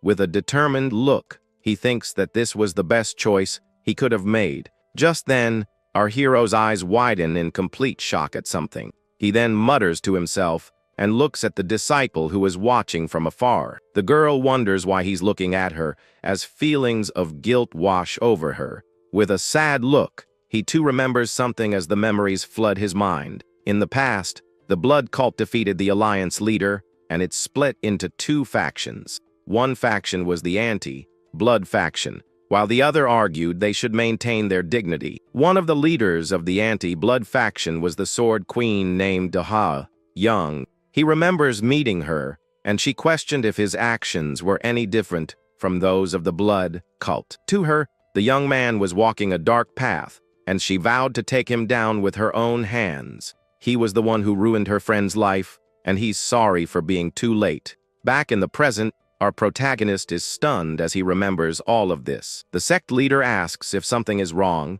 and he apologizes, saying he lost focus for a moment. The sect leader then supports him and says he doesn't look well at all. She advises the young man to rest until he's fully recovered. Immediately after, the woman announces the official rewards for the Alliance's foundation. The reward is the same escort service, but with a higher number of uses. They can now have 2 more mid-level requests or 20 low-level ones. The clan chief questions this, saying the escort agency left 7 weeks ago on a mission. The woman says she's sure they'll arrive soon, but a messenger bursts into the hall. The man enters, out of breath, and reveals that the poison demon attacked them on the way. A flashback shows the demon capturing the escort warriors with its power. A survivor on the ground begs for help, but it's already too late for him. The terrifying poison demon appears with a red aura and a wicked grin. The woman in the hall are completely stunned to hear the terrible news. Our protagonist then recalls the Miram Alliance escort robbery incident. He thinks that the entire agency vanished, and it was all the work of the poison demon. Furious, the clan chief slams his hand on the table in disbelief. He then shouts that there must be survivors and orders some men to prepare. The sect leader states she will go with them, since the villain is a public enemy of the Alliance. The clan chief then bows as a sign of respect for her decision. He thanks her for her support on the upcoming rescue mission. Finally, the man says the young chief will stay to lead the family in their absence. The protagonist then says he'll join the reinforcements as soon as he captures his uncle. But his father says he can't fight while injured, and that he'd handle it, but it would be too late. So the young man says his uncle is on the same level as another guy, and tells his father to leave quickly. In his thoughts, he reflects that he needs to pull out the seeds of evil by the root. With that, he decides he'll go after his uncle first, and then the poison demon. The scene changes to the escort chief's office, where we see a body on the floor. There, his uncle grabs several bags of gold and says the sect leader will arrive soon. That's why he needs to escape with all the valuables he can carry. But suddenly, an explosion happens behind him, destroying everything in the office. Startled, the man shouts, asking who's there, and hears that he seems better than the rumors. Then, a foot steps through the smoke and dust, revealing our hero's presence. The traitorous uncle becomes completely furious and curses at the young man with hatred in his eyes. The young man then approaches and says he's there to punish him for all his sins. The uncle plays dumb and cynically asks what sins he's talking about. He tries to blame the body on the floor, but his nephew tells him to stop stalling. Then the heir says that if he's from the Tang clan, he should show some dignity and offer his neck.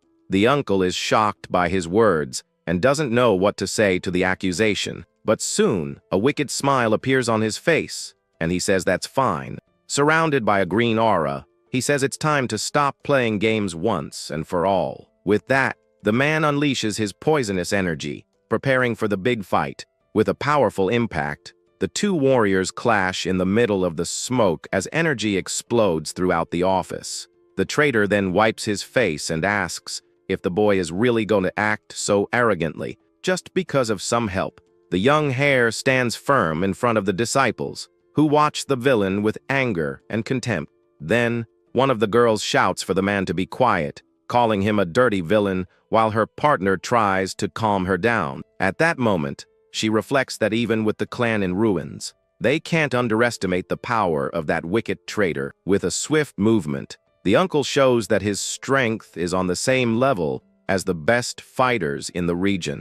Laughing wickedly, the old man comments that fate is on his side now that the sect leader is gone. But the man doesn't waste any time and starts preparing a hidden attack to end this game once and for all. The short-haired warrior draws her giant sword and orders him to surrender, just like his henchman did before. The cynic just watches the three of them and asks if they really think they'll win while his men were running away. Our hero realizes he's stalling for time and knows that his dirty tricks never change. Grumbling about his useless subordinates, the villain begins to manipulate a dangerous energy around his body. Suddenly, the disciple recognizes a forbidden item that could take out even the most powerful master of all. And the uncle decides he'll take out one of them first to show who's in charge. With that, he fires the soul-chasing arrow, which flies toward the young woman who is in total shock. The girl sees the danger approaching and can't react in time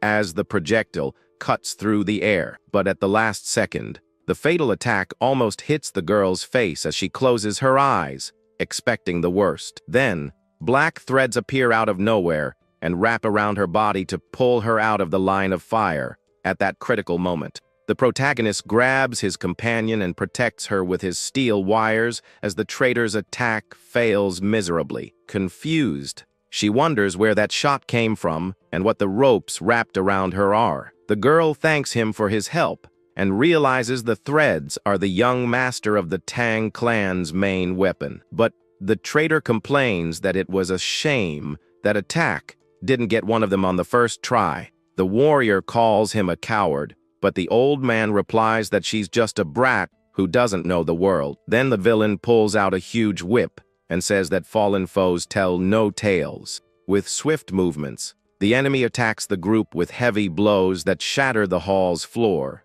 At that moment, the fighter is startled by the man's absurd speed as she tries to defend herself. She realizes that his power level is much higher than she initially imagined. With that, the young woman suggests they all attack together and says she'll lead the charge against the traitor. But the heir refuses the offer and firmly states that he's the one giving all the orders from now on. He then warns that if they won't obey, they should step aside, because he'll fight his uncle alone. The girl is confused and wonders what the young man plans to do in this dangerous moment. Immediately after, our hero tells her to step to the upper right to avoid the next blow. Luckily, she obeys, and the villain's attack just misses, not hitting anyone in the office. Impressed, the woman notes that the young man read the attack's direction perfectly and without hesitation. Furious, the traitor shouts that their luck won't last forever and prepares another deadly charge. But the protagonist predicts another move and warns her to duck because the blow will come from below. Once again, the command works, and the disciple escapes a certain end as the villain gets more and more irritated. In that instant, she concludes that it's not luck, but an incredible ability to see through all attacks. Outside the mansion, the sounds of the intense battle echo throughout the central courtyard.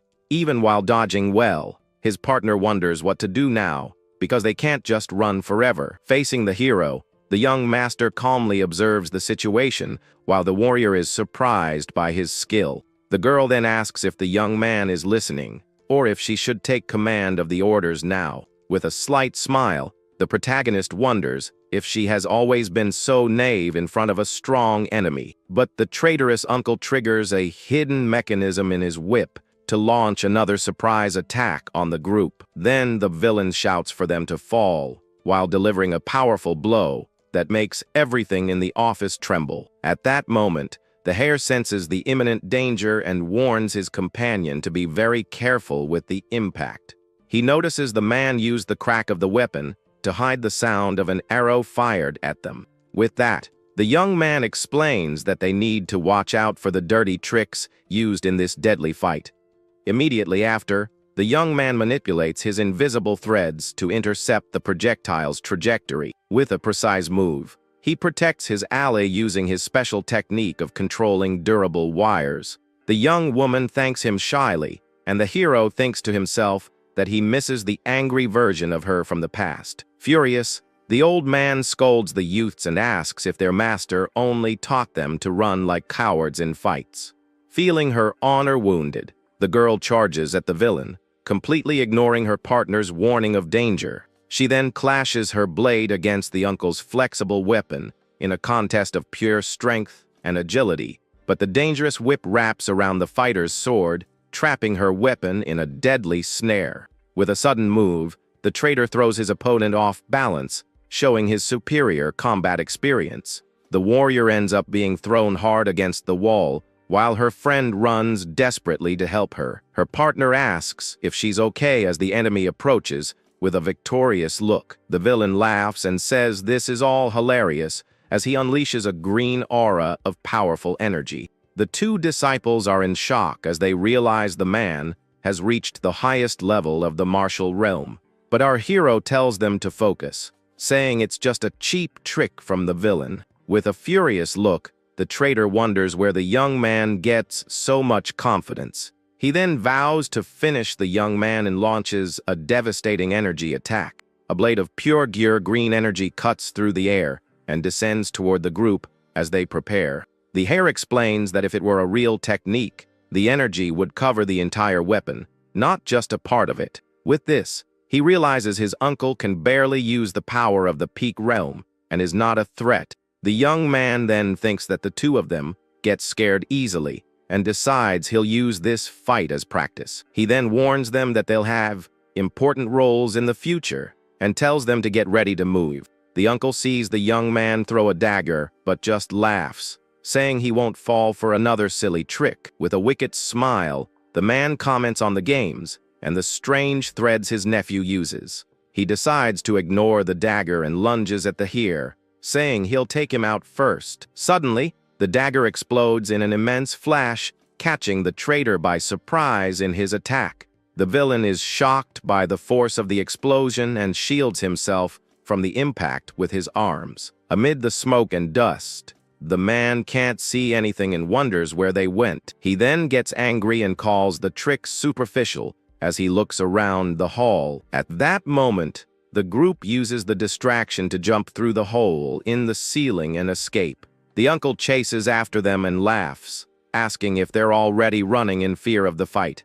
With a dark look, he says he'll send them off in peace and tells them to stop fighting. But our protagonist just stares at the enemy seriously and tells his allies to get ready. The two warriors then position themselves beside him, ready for the next phase of the combat. With a determined look, our hero announces that they will finally begin their counterattack. One of the girls then understands that the escape was a plan to lead them to a more open area, but the traitorous uncle becomes furious and prepares to attack with his whip. Despite the disadvantage, he yells that nothing has changed and attacks the group with a powerful blow that destroys the wooden floor. The hare dodges and thinks that the basics of combat are to always choose favorable terrain. As he dodges, he teaches his allies not to attack the enemy's weapon head-on with full force. Instead, the young man shows that the ideal way is to push the whip to the side as if parrying. The young master also warns that even after blocking, They cannot let their guard down. With fury in his eyes, the uncle prepares for a new strike, much stronger than the last. This is because the whip's return is even more dangerous and can hit them by surprise. In a swift and precise move, our hero dodges the attack with incredible ease. He then uses the opening to quickly approach the villain and prepare his own attack. Without a second thought, the young man tries to strike the uncle's eye with his dagger. The traitor screams in pain from the direct hit as the hair lands safely on the ground. The two warriors are impressed by the young man's skill and practical knowledge. He then looks back, a bit confused by their reaction in the middle of such a serious fight. With a sharp gaze, the protagonist asks what they are looking at and says it's their turn. At that moment, a large explosion occurs in the nearby trees, drawing their attention. The disciple then charges at the wounded man and begins to fight him directly. With a precise and powerful blow, she manages to disarm the uncle and cause a major injury. But the uncle manages to block the blow with his weapon's handle and continues to fight bravely. With an angry smile, he spins his body and prepares a powerful counterattack with his whip. The man screams in pain and fury as his injuries begin to hinder his movements in battle. The villain tells them to stop fighting and attacks with several powerful whip strikes at once. The disciple manages to defend against the attacks with her sword, but the enemy's pressure is overwhelming. Because of this, the uncle's power throws her back from the impact of the blow, opening her guard. Then her partner attacks from behind, saying the fight is finally over for that traitor. Her sword's blade nearly cuts the man's neck, but he manages to defend just in time. With a quick move, the young woman manages to knock the villain to the ground with a precise blow to his legs. But the man gets back up and realizes that as one retreats, the other advances to attack relentlessly. With a wicked smile, he understands that the two brats are using a team fighting tactic. The traitor says it's useless and begins to charge his weapon with a deadly, poisonous energy. He claims that in the face of overwhelming force, their tactic won't work at all. Then the uncle yells for them to cry as he tears them apart with his most powerful and swift blow.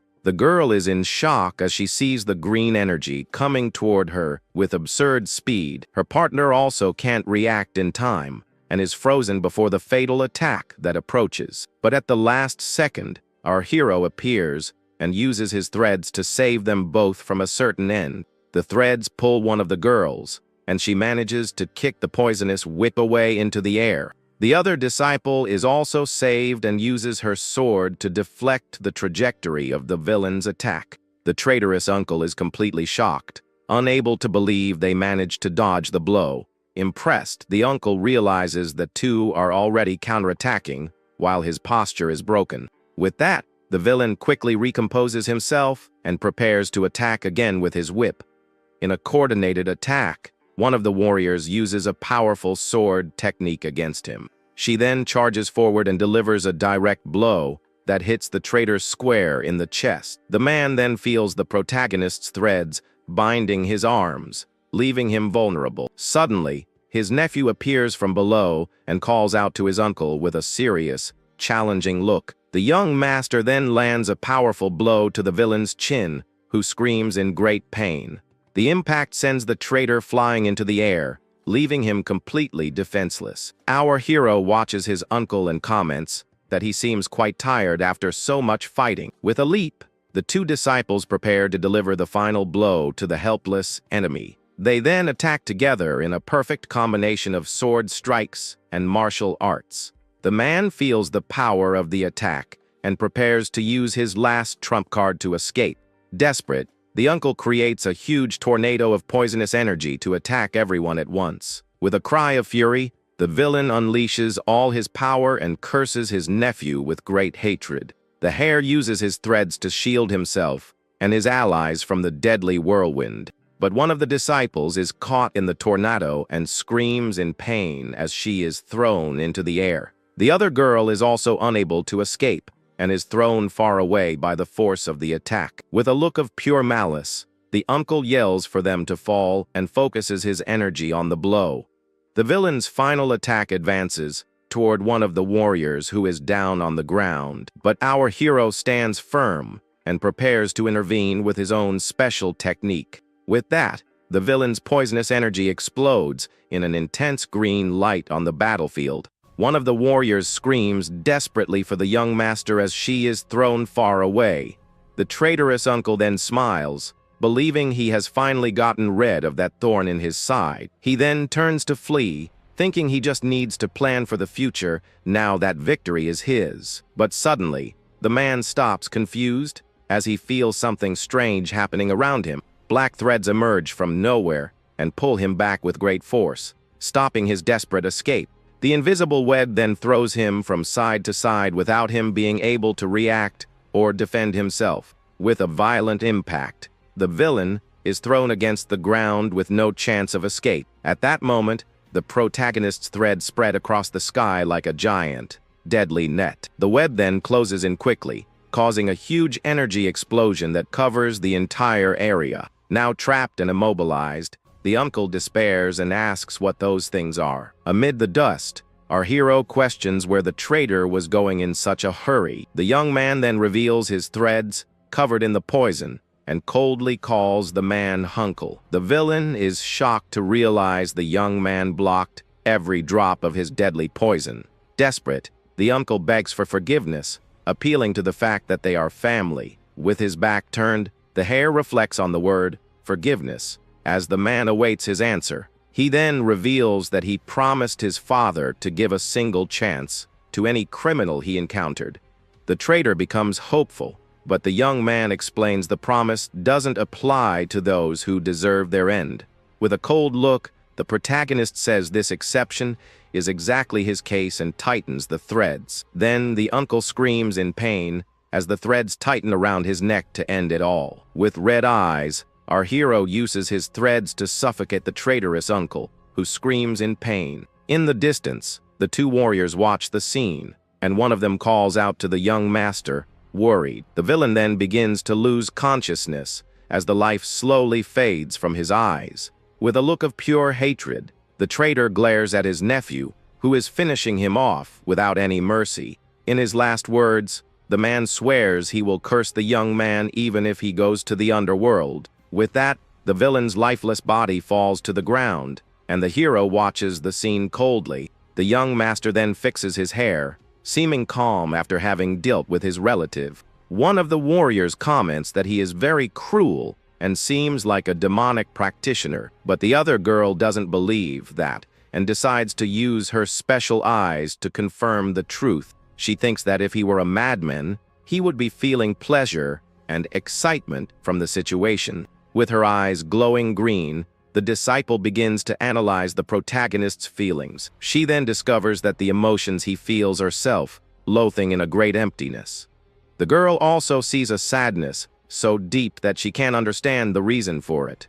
She concludes that he has become indifferent on the outside, but carries a huge weight on his shoulders. With a sigh, the young woman calms down, but a new question about the young man arises in her mind. She then wonders why the hair looks at her as if he already knows her from somewhere. Our hero then turns around with a confident and determined look toward the future that awaits him. With one final squeeze, the protagonist takes down his traitorous uncle once and for all. Next, the young master approaches the figure on the ground to confirm he's really gone. He then picks up the small crossbow the enemy was using to see what it was. Crouching down, the young man begins to inspect the items his relative was carrying. The hero recognizes the poison, and the arrow is forbidden and very powerful artifacts. After grabbing the items, the young man stands up and adjusts his clothes, as if nothing happened.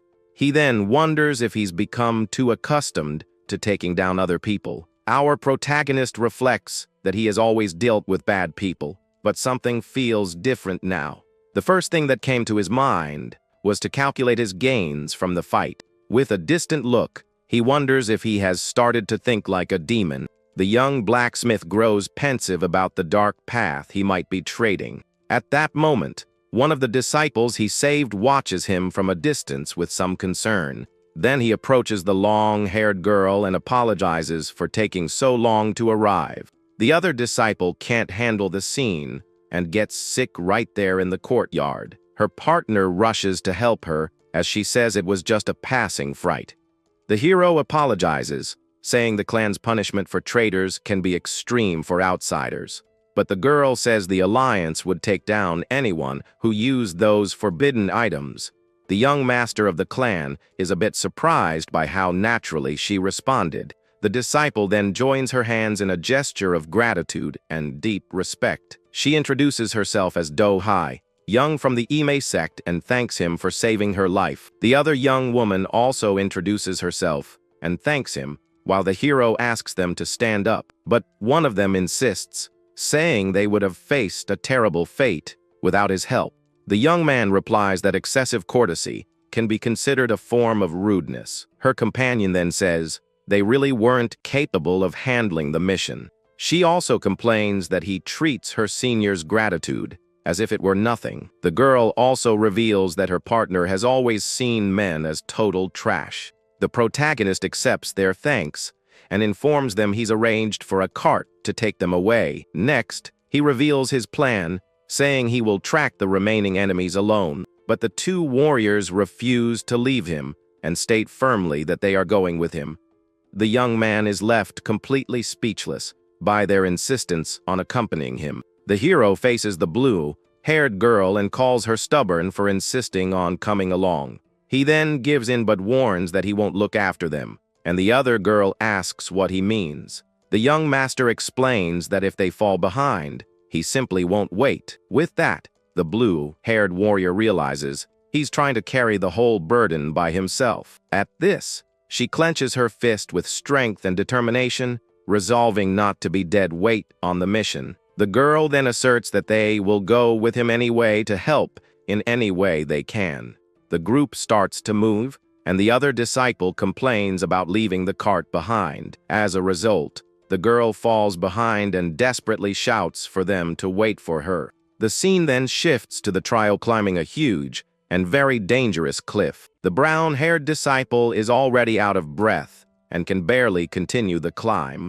The group continues the steep climb up the side of the rocky mountain with difficulty. In a moment of carelessness, the girl almost loses her balance and slips on a rock. She keeps climbing with great effort as small stones fall along the way. At that moment, the girl thinks she's done for and that if she falls from there, it will surely be her end. She then shouts once more for her companions to wait for her on the climb. The protagonist looks back with an expression that shows he's losing his patience. The other girl says that her partner has reached her limit and that she can still go back. The disciple thanks her for the concern, but says she is also from the Ime sect and will make it. She understands that he doesn't want them to fall behind, and that's why he brought her on the mission. The young woman continues climbing and comments that she thinks they might have taken the wrong path, but the hero shows the rings of a tree to prove he is on the right path.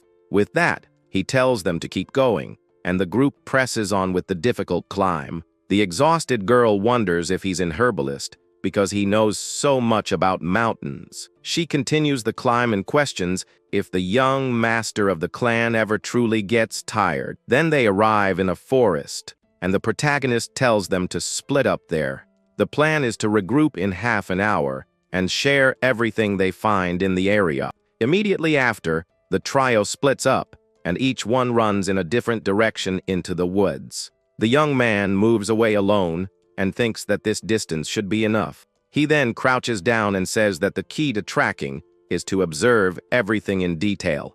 With that, the young man finds a strange trap on the floor of the dense, dark forest. The hero analyzes the tracks and notes that every footprint left by a human stands out. He realizes that those aren't animal tracks, but belong to an ordinary person. With that, the young man vows to find the poison demon Yul Sung using his own method.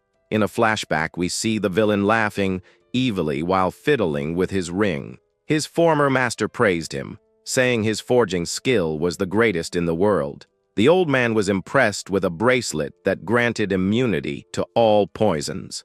But the disciple gets angry when the master says he has a reason for keeping him around. The young artisan reveals he only obeyed because the old man threatened his family. Filled with hatred, he attacks his master with a hammer to end the blackmail. The blacksmith shouts that he would never forge a divine artifact for a wretch like him. But the man stops the blow with a single finger and asks if the young man regrets his decision. The master says their bond cannot be broken and that he likes the look on his apprentice's face. The scene changes to a man who wakes up confused in a dark place and wonders where he is. He remembers that he was desperately fleeing from the fearsome poison demon. The man gets up and tries to figure out if he was captured by the villain while escaping. He feels his body and mind are strangely heavy and realizes something is wrong. Looking up, he is horrified to see several figures hanging from the cave ceiling. The poison demon appears and complains about the slow recovery of the man, who is also hanging. The villain then asks, what is most important for a flower to bloom? The hostage realizes the demon has two voices and that one of his arms has been removed. The evildoer threatens to remove his other arm if he doesn't answer the question soon. With a sadistic look, the man repeats the question to his desperate victim. The prisoner, lying on top of other figures, answers that it's soil, water, and sunlight. The villain laughs and praises the man's quick mind for answering correctly. He agrees that every flower in the world needs those things to blossom. But there is a flower that needs none of that, for it despises all that is pure. The captive is confused because that is clearly a sword and not a seed, as he said. The demon then presses a red gem on the sword's hilt that looks like a button. With one motion, he removes the gem from the hilt and holds it between his fingers in the air. He says the flower doesn't need water and uses the man's lifeblood to feed the seed. The villain says the flower doesn't need water, but fresh blood as its nutrient. This flower that only grows in darkness is called the tear of the watching god. He celebrates, saying that when the seed blossoms, he will become a human poison. With this, he will turn everything on this earth, both good and evil, into pure destruction. The red gem falls into a pool of blood, and the villain vows to create a sea of destruction. We then see a lifeless deer on the forest floor, a victim of the demon's power. But our protagonist finally finds the villain's trail and says he's found him. Elsewhere, the two disciples regroup after searching for clues in the woods. One of them tells her partner she found something important and that he is nearby. The girl explains that she found traces of a survivor, but there's a problem. Her friend then asks if the situation was the same on her end during the search. The young warrior reveals that the survivor's trail simply vanished into thin air. She fears the poison demon is too strong and that they'll need the help of an elder. At that moment, the hero appears carrying a deer and says that won't be necessary.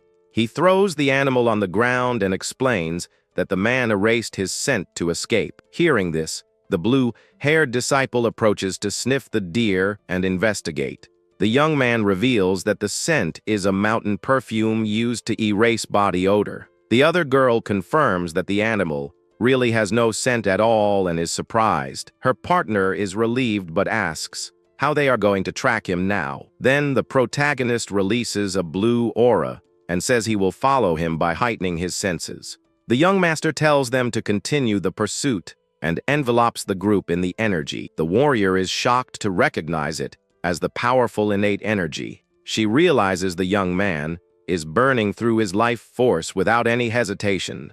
The girl thinks that the only way to describe him is as a true wandering knight. With a clenched fist, the hero shows his determination to take down the villain. The group then arrives at a clearing in the forest and finds the entrance to a cave. The protagonist stops and tells his companions they've finally reached the place. He and the disciple cover their noses because of the awful stench coming from the cave. The young man is relieved that there are no guards and turns to give an order to one of them. He then asks the young woman to go back and request reinforcements from the main force. The young woman then accepts with frustration that with her martial arts, she'll only get in the way. With that, he thanks her for understanding and turns to the other warrior to continue. The young man then asks the blue-haired disciple to work with him on the operation. She asks if that will be possible, and the young master confirms, will without hesitation. Immediately after, the two of them enter the darkness of the mysterious and dangerous cave together. The warrior comments that the place is much darker than she expected to find. In addition, she activates her special eyes to be able to see better in the darkness. With her ability, she sees various mechanisms and trap formations along the path. The hero then jokes and asks if she isn't happy to have him there to help. He takes a step forward, but is stopped by a sudden warning from his partner. The young master stops, and she warns him that there is a trap formation right there. He then draws his dagger and prepares to carefully disarm the mechanism. The young man approaches a wall and says, "It's not just the floor that has dangers here." He reveals that even the sunken stones are traps that shoot hidden arrows. The warrior complains that he could have warned her sooner, and the young man apologizes sheepishly. The protagonist then tests the sound transmission and realizes there's no one nearby. With that, he asks her to keep pointing out the traps so they can speed up. The disciple then concentrates and prepares to use her eyes to guide the way. With her eyes glowing, she begins to point out all the dangers on the treacherous floor. The girl warns him to step on certain stones and use the stalactites for support. The young master reflects that when she was an enemy, this power was very frightening, but now, her dragon eyes that see everything are a very useful power for them. He thinks that the same power that once hunted him is now on his side for the mission. With her help, they finally manage to get through the trapped section unharmed. The two stop in front of a new area of the cave, full of figures hanging from the ceiling. The sight is terrible, with dozens of figures hanging all over the cave ceiling. The warrior is shocked to see the scene and wonders how he could do something like this. The protagonist remains calm and observes the scene with a serious and determined look. Amidst the figures, they find a survivor who desperately begs for help. The warrior then gets ready and says she will get the young man out of there first with her sword. With a swift strike of her sword, the warrior cuts the rope holding the survivor. The rope snaps, and the man who was hanging falls toward the cave floor. The hero catches him before he hits the ground, cushioning the injured young man's fall. He notes that the man has lost a lot of blood, and they need to treat him as quickly as possible. Suddenly, the survivor starts to scream in pain and agony with his eyes wide open. The cave floor trembles, and the young master wonders what is happening there. A sinister red energy emanates from the back of the cave with a dangerous aura. The energy explodes in a powerful shock wave that spreads throughout the entire cave. The hero turns and realizes what is happening to the young man they rescued. He sees that the man's young spiritual power has entered a state of total rage. The disciple runs and hugs the young man to try to contain his energy explosion. The young warrior closes her eyes and concentrates to absorb the out of control power. She is confused because the shockwave should have engulfed them with its force, but the hero protected her with his threads and prevented the blast from hitting them. The girl apologizes for what happened, and the young man comforts her, saying it's okay. He then asks her to take the young man and evacuate the cave as quickly as possible. The protagonist explains that this is the perfect chance to catch the villain by surprise. She agrees and tells him to be careful as she prepares to carry the injured man. The disciple promises she will come back as fast as she can to help him in the fight. She regrets not having arrived sooner as she carries the young man out of the cave. The protagonist watches the scene and wonders if he could have saved them if he had arrived earlier. He reflects on the thousands of victims the villain has made because of his actions. The hero then fills with anger and clenches his teeth with a look of pure fury. He remembers his former master, who used him to turn hundreds into blood. The master would question him about what right he had to judge the value of life. The old man used to say that the weapon he forged fit perfectly in his hands. The protagonist then wonders on what imaginary scale he weighs the value of life. With the dagger in hand, he decides that for now, he just needs to focus on his target. The young master then hides behind a rock and waits for the right moment to attack. He observes the poison demon from a distance with a serious and determined gaze. The hero watches from afar as the poison demon groans in pain during his ritual. The villain is next to a stone basin with a strange plant growing in it. He tried to absorb the poison from the Yang spiritual tower, but it seems the attempt failed. With his dagger glowing, the young man realizes that now is the perfect moment to strike. Without hesitation, the young master prepares to deliver a finishing blow with his weapon. The dagger flies toward the target, and the villain shouts in surprise at the sudden attack. The enemy is hit, but a red energy surrounds him as he recovers. With a quick movement, the evildoer manages to dodge the blow from the purple blade. Our protagonist is surprised by the man's agility, even though he's injured. Then the demon's mouth opens in a bizarre way, revealing its monstrous nature. The villain stands up, and his hat falls off, revealing a sadistic and much younger face. He gives a wicked smile and comments that the whole situation is very amusing to him. With a leap, the enemy charges at high speed toward the young blacksmith. The blow is so fast that the young man can barely react in time to defend himself from the attack. The villain recognizes him as someone from the Tang clan, while the hero uses his threads to fight. The evildoer is surprised that the grandson of the famous Dang Yeo, Tay, came to him personally. Angrily, the young man tells him to never dare speak his grandfather's name with that mouth again. The enemy scoffs and readies his blade, saying the young man's mouth is still sharp. The hero leaps with 2 daggers in hand for an aerial attack against his opponent. The blow lands a direct hit, and a large wave of energy spreads through the impact site. He continues the attack with a determined look, not giving his adversary a chance. But the poison demon dodges with impressive speed and escapes the blow. The young master then manages to land a grazing blow on the side of the villain's body. With the impact, the enemy is thrown back, but still manages to stay on his feet. The hero bites his own arm and thinks that the villain is holding up well, as expected. He knows the enemy's condition isn't normal and believes he can win this fight. The demon then looks around and furiously asks where the divine artifact went. The young man mocks him, telling him to stop pretending to be calm since he was screaming earlier. Then he reveals the name of the item the villain is looking for so desperately, the young spiritual tower. The evildoer is shocked and shouts, "That's not how that artifact is supposed to be used." The villain says it's interesting that a young man like him knows about the tower and its secrets. He then attacks with a red energy and threatens to tear off the young man's arm. With his eyes glowing, the demon lunges with a powerful blow toward the blacksmith.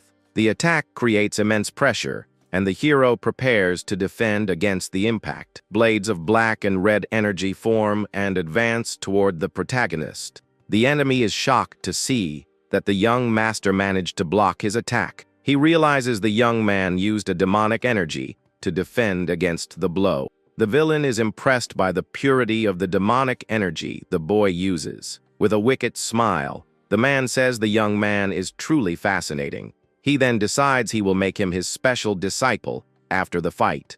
But the hero calls him troublesome and says he doesn't need a master like him. The young master goes on the attack and mocks the villain for not controlling his energy.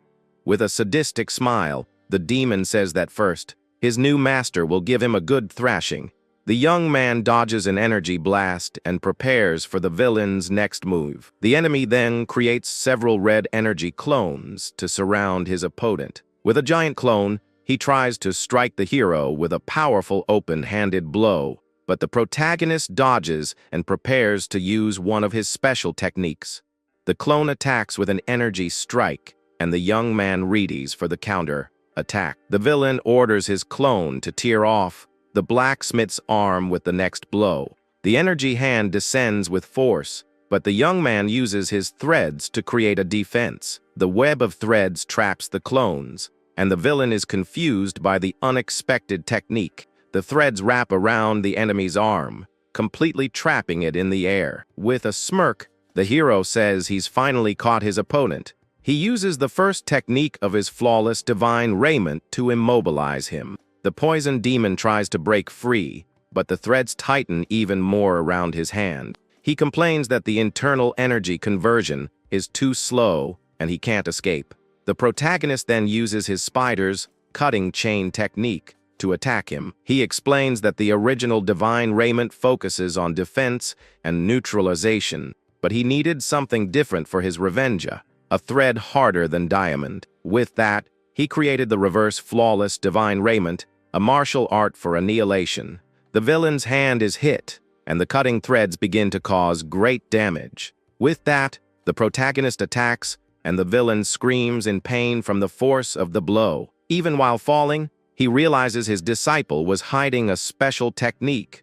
The young master then masterfully manipulates his threads to prepare the next attack. With that, the threads collide and cause a large energy explosion on the site. The young man then prepares to use his special one-point finishing technique. He then lunges forward and delivers a fatal blow to the villain with his one-point technique. After the strike, the young master observes the scene with a serious and highly focused look.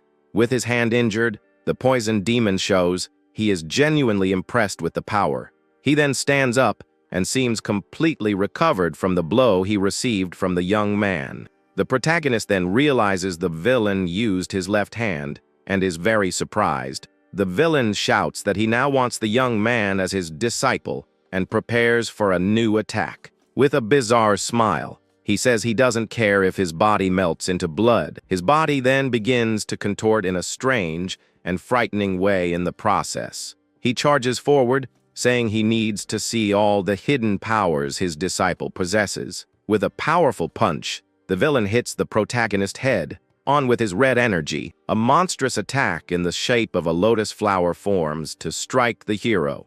The protagonist then prepares to defend against the attack and is surprised by its power. The demon shouts that it's thrilling, as if his body is burning in the fires of the underworld. Even near his limit, the young man's body gets even faster, surprising the villain. The two then exchange a series of fast and powerful blows in the middle of the cave. The young master dodges and looks for an opening to attack his opponent. With a precise move, he strikes the poison demon's weapon with his dagger. The enemy then screams in surprise as he feels the impact of the young blacksmith's blow. The demon says he wants to devour the young man's 8 extraordinary meridians whole. He believes that with his arts and artifacts, the young man would become a master of poison. The villain is caught, and the hero asks if he's done yet, telling him to hurry up. Trapped in the threads, the villain is pulled in as the hero asks him to entertain him more. The enemy still tries to throw a punch, but the young master blocks the blow with ease. Holding the enemy's fist, the young man faces him with total control of the situation. The protagonist provokes the villain, telling him to entertain him more during the fight. The hero kneels with his dagger on the ground while recovering from the enemy's last attack. The poison demon then asks if poison isn't truly beautiful to him. He reveals that what paralyzed the young man was one of the 8 most powerful supreme poisons. With a wicked smile, the villain asks what the young master is going to do next. The young man slowly gets up, and the enemy is surprised by his quick recovery. With his threads, the protagonist attempts a direct strike at his opponent's neck, but the poison demon calls him pathetic and seems not to feel the cutting attack. He then promises to punish his disciple for disappointing him in this fight. The villain reveals the second of the 8 supreme poisons, holding it between his fingers. With that, he delivers a palm strike that hits the hero square in the chest. The young man feels the force of the poison, and his body begins to react to the blow's power. The enemy advises him to keep his master's teachings in his heart. With a sadistic smile, he says he's holding back so the young man doesn't pass on. But he is surprised to see that the young man's body is more resilient than he thought. Furiously, the villain taunts the hero's grandfather, asking if he is watching this. He then feels a sharp pain in his chest, and a red glow emanates from his body. The poison demon is shocked and doesn't understand what is happening to him. He wonders if this is the rebound effect of his blood steel body technique. The protagonist stands up, and the villain can't believe he has already reached his limit. The young man then taunts him, saying he still has one more supreme poison to use. With a smile, the young master reminds him that he still has one of the poisons with him. The poison demon gets angry and asks how that brat dares to mock him. A powerful red aura emanates from the villain's body as he prepares to attack. The hero braces for the blow and recognizes that it's a very insane poison. He then says he will take that poison for himself and prepares for the impact. With his eyes glowing, the enemy shouts that he will finish him and charges with everything he has. The powerful blow kicks up rocks and debris all over the cave with its force. The villain then sees a strange smoke coming from where the young man was hit. With that, the enemy approaches to see what happened, and if the young master is gone. The hero then reveals he used one of the 8 supreme poisons, the soul-shattering powder. With that, the villain screams in pain as he is hit by blades of black energy. Then the young master advances amidst the chaos to continue his attack with the threads. He mocks the enemy, calling him a very generous master for giving him the poison. His threads attach to poison spikes that the villain had created in the cave. The young man uses the spikes to propel himself and dodge other attacks from the enemy. The heaven-defying energy is the source of all demonic arts in the world. Just as rivers flow into the sea, all powers are absorbed by this energy. The poison demon tries to throw a punch, but the hero manages to catch the blow with his hand. Despite the difference in strength, the protagonist doesn't yield an inch in the struggle. The two then move apart and prepare for the next round of the intense battle. The enemy gives a bizarre smile and prepares to show his true power. With a red aura, he unleashes an overwhelming energy toward the young master. The villain then fires a blast of energy that explodes upon hitting the wall. Amidst the smoke and debris, the protagonist realizes the true strength of his opponent. He understands that the poison demon is no exception, and his energy is also being absorbed. In other words, at that moment, the villain is just a large elixir for the young man's power. With a powerful kick, he launches the dagger with purple energy toward the enemy. The villain tries to block, but the dagger is imbued with a very strong demonic power. He then screams in pain and fury upon being hit squarely by the young man's blow. The protagonist then appears behind him and prepares to deliver the final blow. With a swift attack, the young man fires an energy projectile that goes right through the villain. The blow causes a burst of light, and the enemy watches the scene in a state of shock. The evildoer's hand begins to deteriorate, and he groans in pain from the wound. He then turns around, unable to believe this could be happening to his body. The poison demon doesn't understand, as their power realms aren't even comparable. But the young master envelopes him in a purple smoke and traps him with his threads. The threads wrap around his fingers, and the hero prepares to absorb his energy. The young man then moves forward and asks if this isn't the end for his opponent. With a wicked smile, the villain says this is absurd and seems unfazed. With the villain injured, the young man prepares to use all his power at once. He defends against an energy attack and manages to hold his ground in the confrontation. The protagonist charges forward, and the villain tries to use his energy whip to stop him. With a leap, the young master dodges the attack and prepares for the counter-attack. The enemy calls him a fun kid and prepares for another whip strike. He uses his demonic centipede technique with a blast of red energy. The villain then concentrates his energy into his weapon for a devastating attack. The young man defends with his sword, but the force of the blow is too great. The attack hits a stone pillar and completely destroys it with its force. The poison demon then asks where the composure the young man had has gone.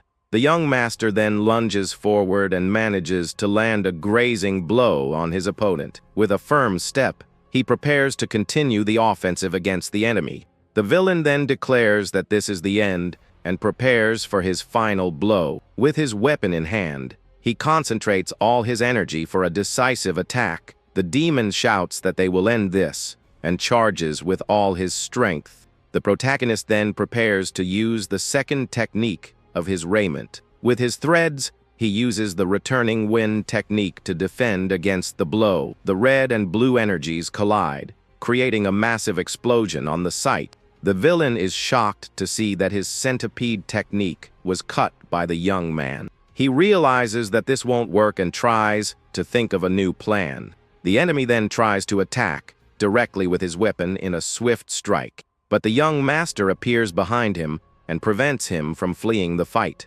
The young man then asks if he really thinks he can escape his power. With a punch, he throws him to the ground, and the villain screams in pain from the impact. The blow slams the enemy into the cave floor, raising a cloud of dust. Lying on the ground, the poison demon props himself up with his hand to try to get up. The protagonist then approaches and asks if he should take the rest now too. He grabs the villain's arm and begins to absorb the poison energy from his body. The enemy is terrified because the young man is absorbing an energy that even he can't control. He fears that at this rate, the young master will take all the power he possesses. To save himself, the villain rips off his own arm to stop the energy absorption. The hero is in shock upon seeing his opponent's desperate and extreme action. Lying on the ground, the enemy says the young master's greed is too great. The young man says those are very simple words for a final farewell. He then tells the man to consider this his second and final lesson. But the villain laughs and says that brute force won't work in that strange formation. The young master understands that this was the evildoer's plan from the very beginning. He then says that if he has to give up on finishing him, he'll take something in return. With a smile, he offers it as a first gift for his pathetic master. The young man explains that he will leave a curse, since the poison will only help him. The demon screams in pain as green energy takes over his entire body. With disdain, the hero tells him to simply disappear from his sight forever. The enemy then screams desperately as his body dissolves into particles of light. The protagonist watches the scene and confirms that the villain is finally gone from that place. In the reflection of the pillar, he promises that next time, he will definitely finish him. The battle was intense, and the young master looks exhausted after so much effort. He then looks at the ceiling and notices that the cave is beginning to collapse. The young man notes that the cave won't hold, and decides he needs to get back soon, but his internal energy is depleted, and he doesn't even know if he can get out in time.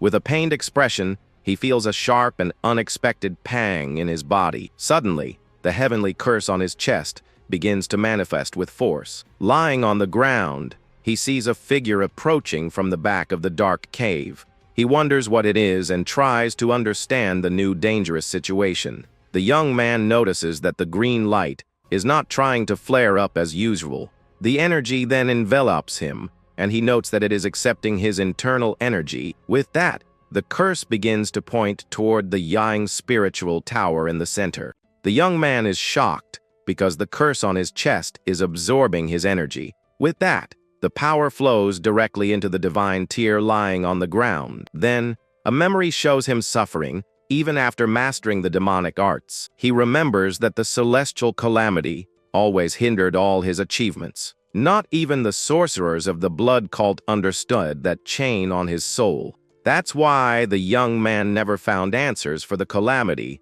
and felt like a fool. But a voice in his mind says he has no reason to run from it. The same voice explains that the calamity is actually a blessing and not a burden. At that moment, the young warrior finally understands that it isn't a curse.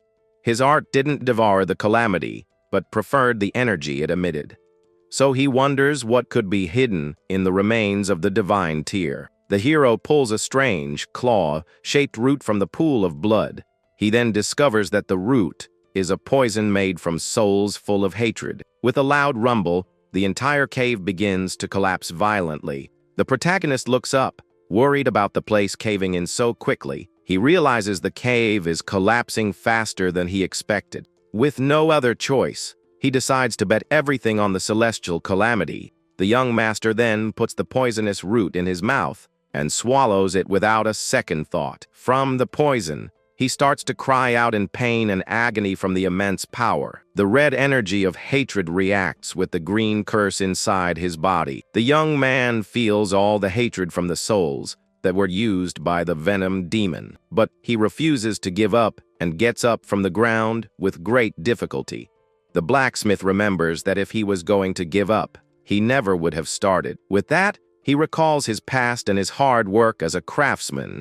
The young man plans to use his shield to manipulate and collide the two energies. Even while spitting up blood, the protagonist prepares to execute his plan. He screams in pain as the green and red energies stir within him. The warrior notices that the two powerful energies refuse to merge. Instead, they are relentlessly trying to devour one another. With a determined look, he concludes that he needs to balance the two forces. The two energies clash violently inside his body, creating chaos. So the hero sits on the ground and begins to meditate to try and control the power. Sweat drips down his face, showing the great effort he's making. He then stands up and says he can't waste time, as he needs to control everything. Then, a memory from his past as a blacksmith comes to mind with a solution.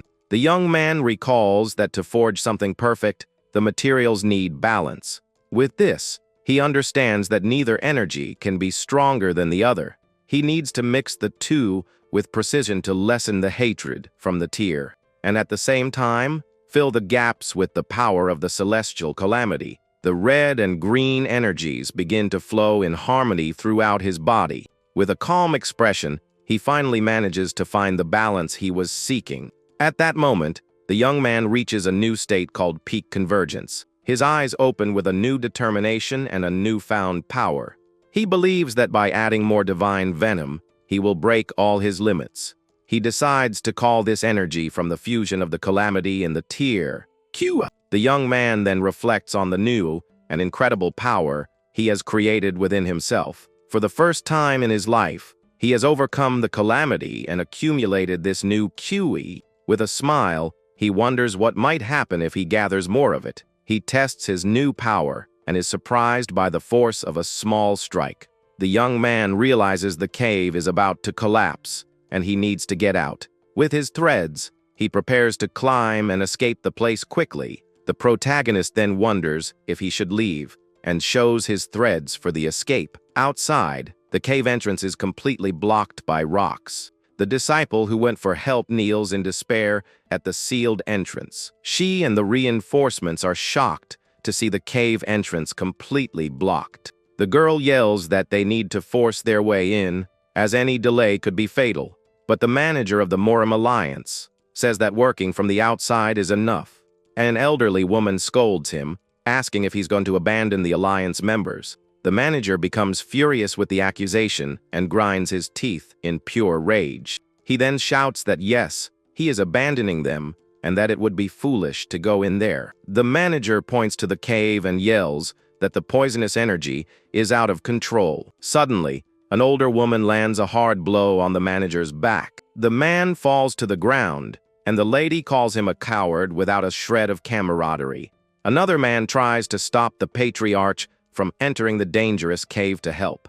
The clan leader tells the man to get out of the way, but he begs him to reconsider. With a furious look, the patriarch repeats more forcefully for him to move. The other warrior then questions what will happen to the clan if they lose their leader, but the older man shouts that the young master is waiting for them inside. The woman then approaches and calmly asks the clan leader to step aside. She then firmly declares that she will enter the cave with the young master. The two female disciples also offer to go along and help with their skills. At that moment, they all feel a tremor and look toward the cave entrance. A huge explosion erupts at the entrance, sending dust and rocks flying everywhere. The two girls shield themselves from the blast impact with their arms crossed. The dust settles, and everyone sees that the cave has completely caved in on itself. Two warriors are in shock, lamenting that it collapsed with the young man still inside. The patriarch is speechless, with an expression of total despair and worry. He then stumbles in shock, and one of the girls rushes to support him, concerned. The man covers his face in despair, but a silhouette emerges from the dust. The figure walks slowly out of the dust and smoke from the cave. Someone then yells for them to look, as a person is coming out of the rebel. The blue-haired disciple uses her special eyes and wonders if it's the young Tang. One of the men shouts in fear at the immense poisonous energy he feels from the figure. The patriarch then gets into a fighting stance and tells everyone to prepare themselves. The disciple who went for help also draws her sword, ready to fight. The other warriors present also prepare for combat, drawing their weapons. The older woman then stops the blue-haired girl from advancing to attack. She pushes her back with a quick movement, so she doesn't get any closer. But the girl runs to the front of the group and yells for everyone to lower their weapons. The dust clears, revealing the protagonist as the patriarch calls him by his name. One warrior recognizes the symptoms of a supreme poison and tells everyone to fall back. At this, the patriarch shouts the young master's name with a look of pure despair.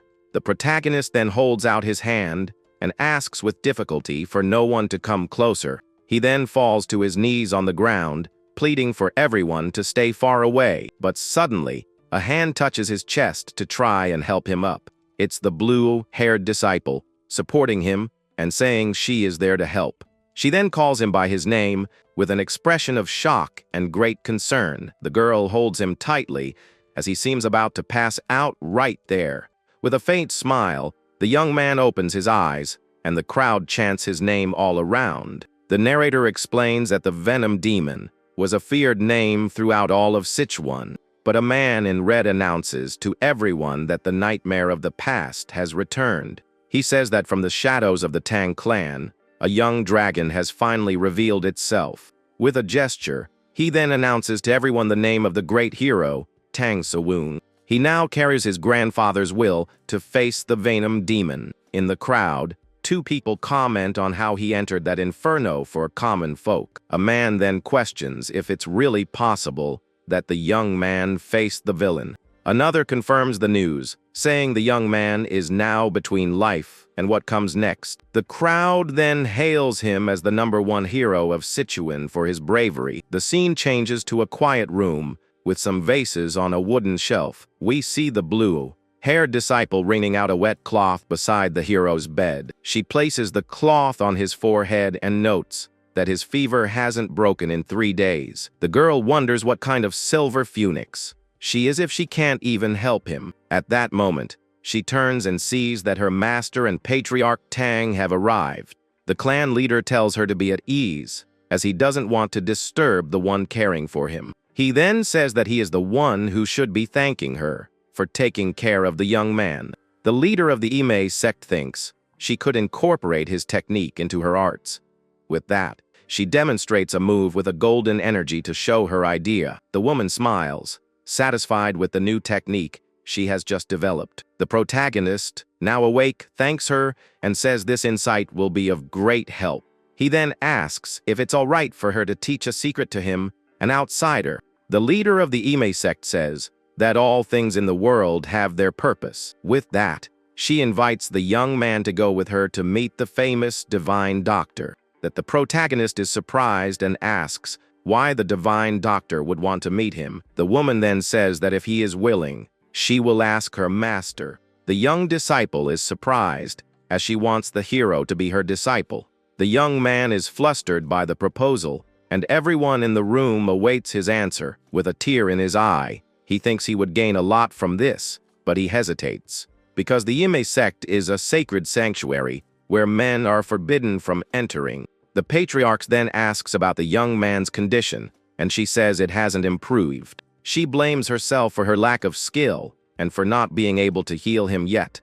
The woman thinks that she has become weak and forgotten her duty as a warrior. The young man's father then asks the two of them to leave and get some rest. With that, everyone leaves the room so the protagonist can be alone. Lying in bed, the young man is left alone with his thoughts and the silence. But the hero opens his eyes and seems much more conscious than before. He then sits up in bed and begins to reflect on his current situation.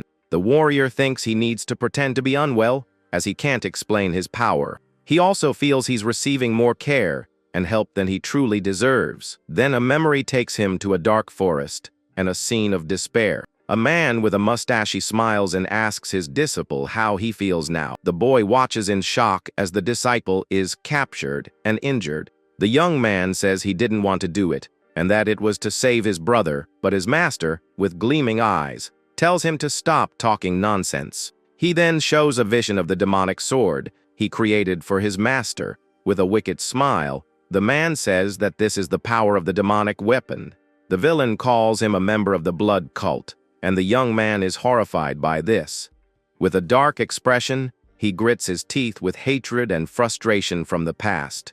He thinks that he cannot deny his actions, but that he can never be forgiven. Back in the present, he says that his former master shouldn't be forgiven either. The hero looks at his hand and concludes he's bought some time by injuring the demon. He says he has acquired a new power and is one step away from becoming a poison human. With a determined look, he concludes that he needs to get even stronger. It's his path to overcome the venom demon and also the blood demon. The young master then reveals that the item he requested has finally arrived. He walks to the door as a woman says they don't negotiate with outsiders. The door opens, and the leader of the Emai sect enters the room with Patriarch Tang. She says the young man's heroism moved her master, and that's why she brought something. The Patriarch is shocked to learn she brought the Golden Essence pill. It's a legendary medicine that can bring anyone back from the brink. With the box in her hands, she confirms the pill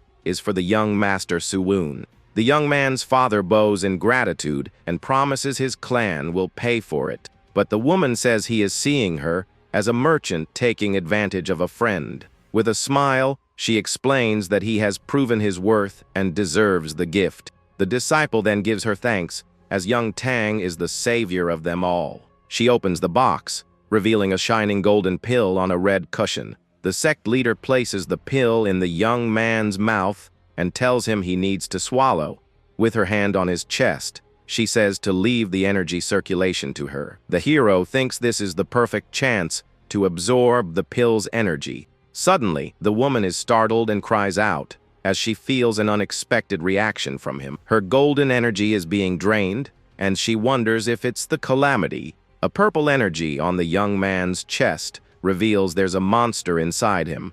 With a pained expression, she feels her energy being relentlessly devoured. She grits her teeth and tries to resist, but the force is too great for her. The woman then pulls away and says she can't continue with this any longer. Her disciple and the patriarch rush to support her and ask if she's all right. The clan leader asks what happened, and she says she has done all she could. Now, they can only hope the young man has the strength to overcome everything. Suddenly, the protagonist coughs, and the sect leader is shocked by the reaction. His father rushes to his side and calls his name with great concern. The young master sits up in bed and apologizes, saying he let the demon get away. The leader doesn't understand the apology after the final blow, and the father confirms finding the villain's arm. But the young man confesses he lacked the strength to finish the job, while the lady says the alliance has already praised him.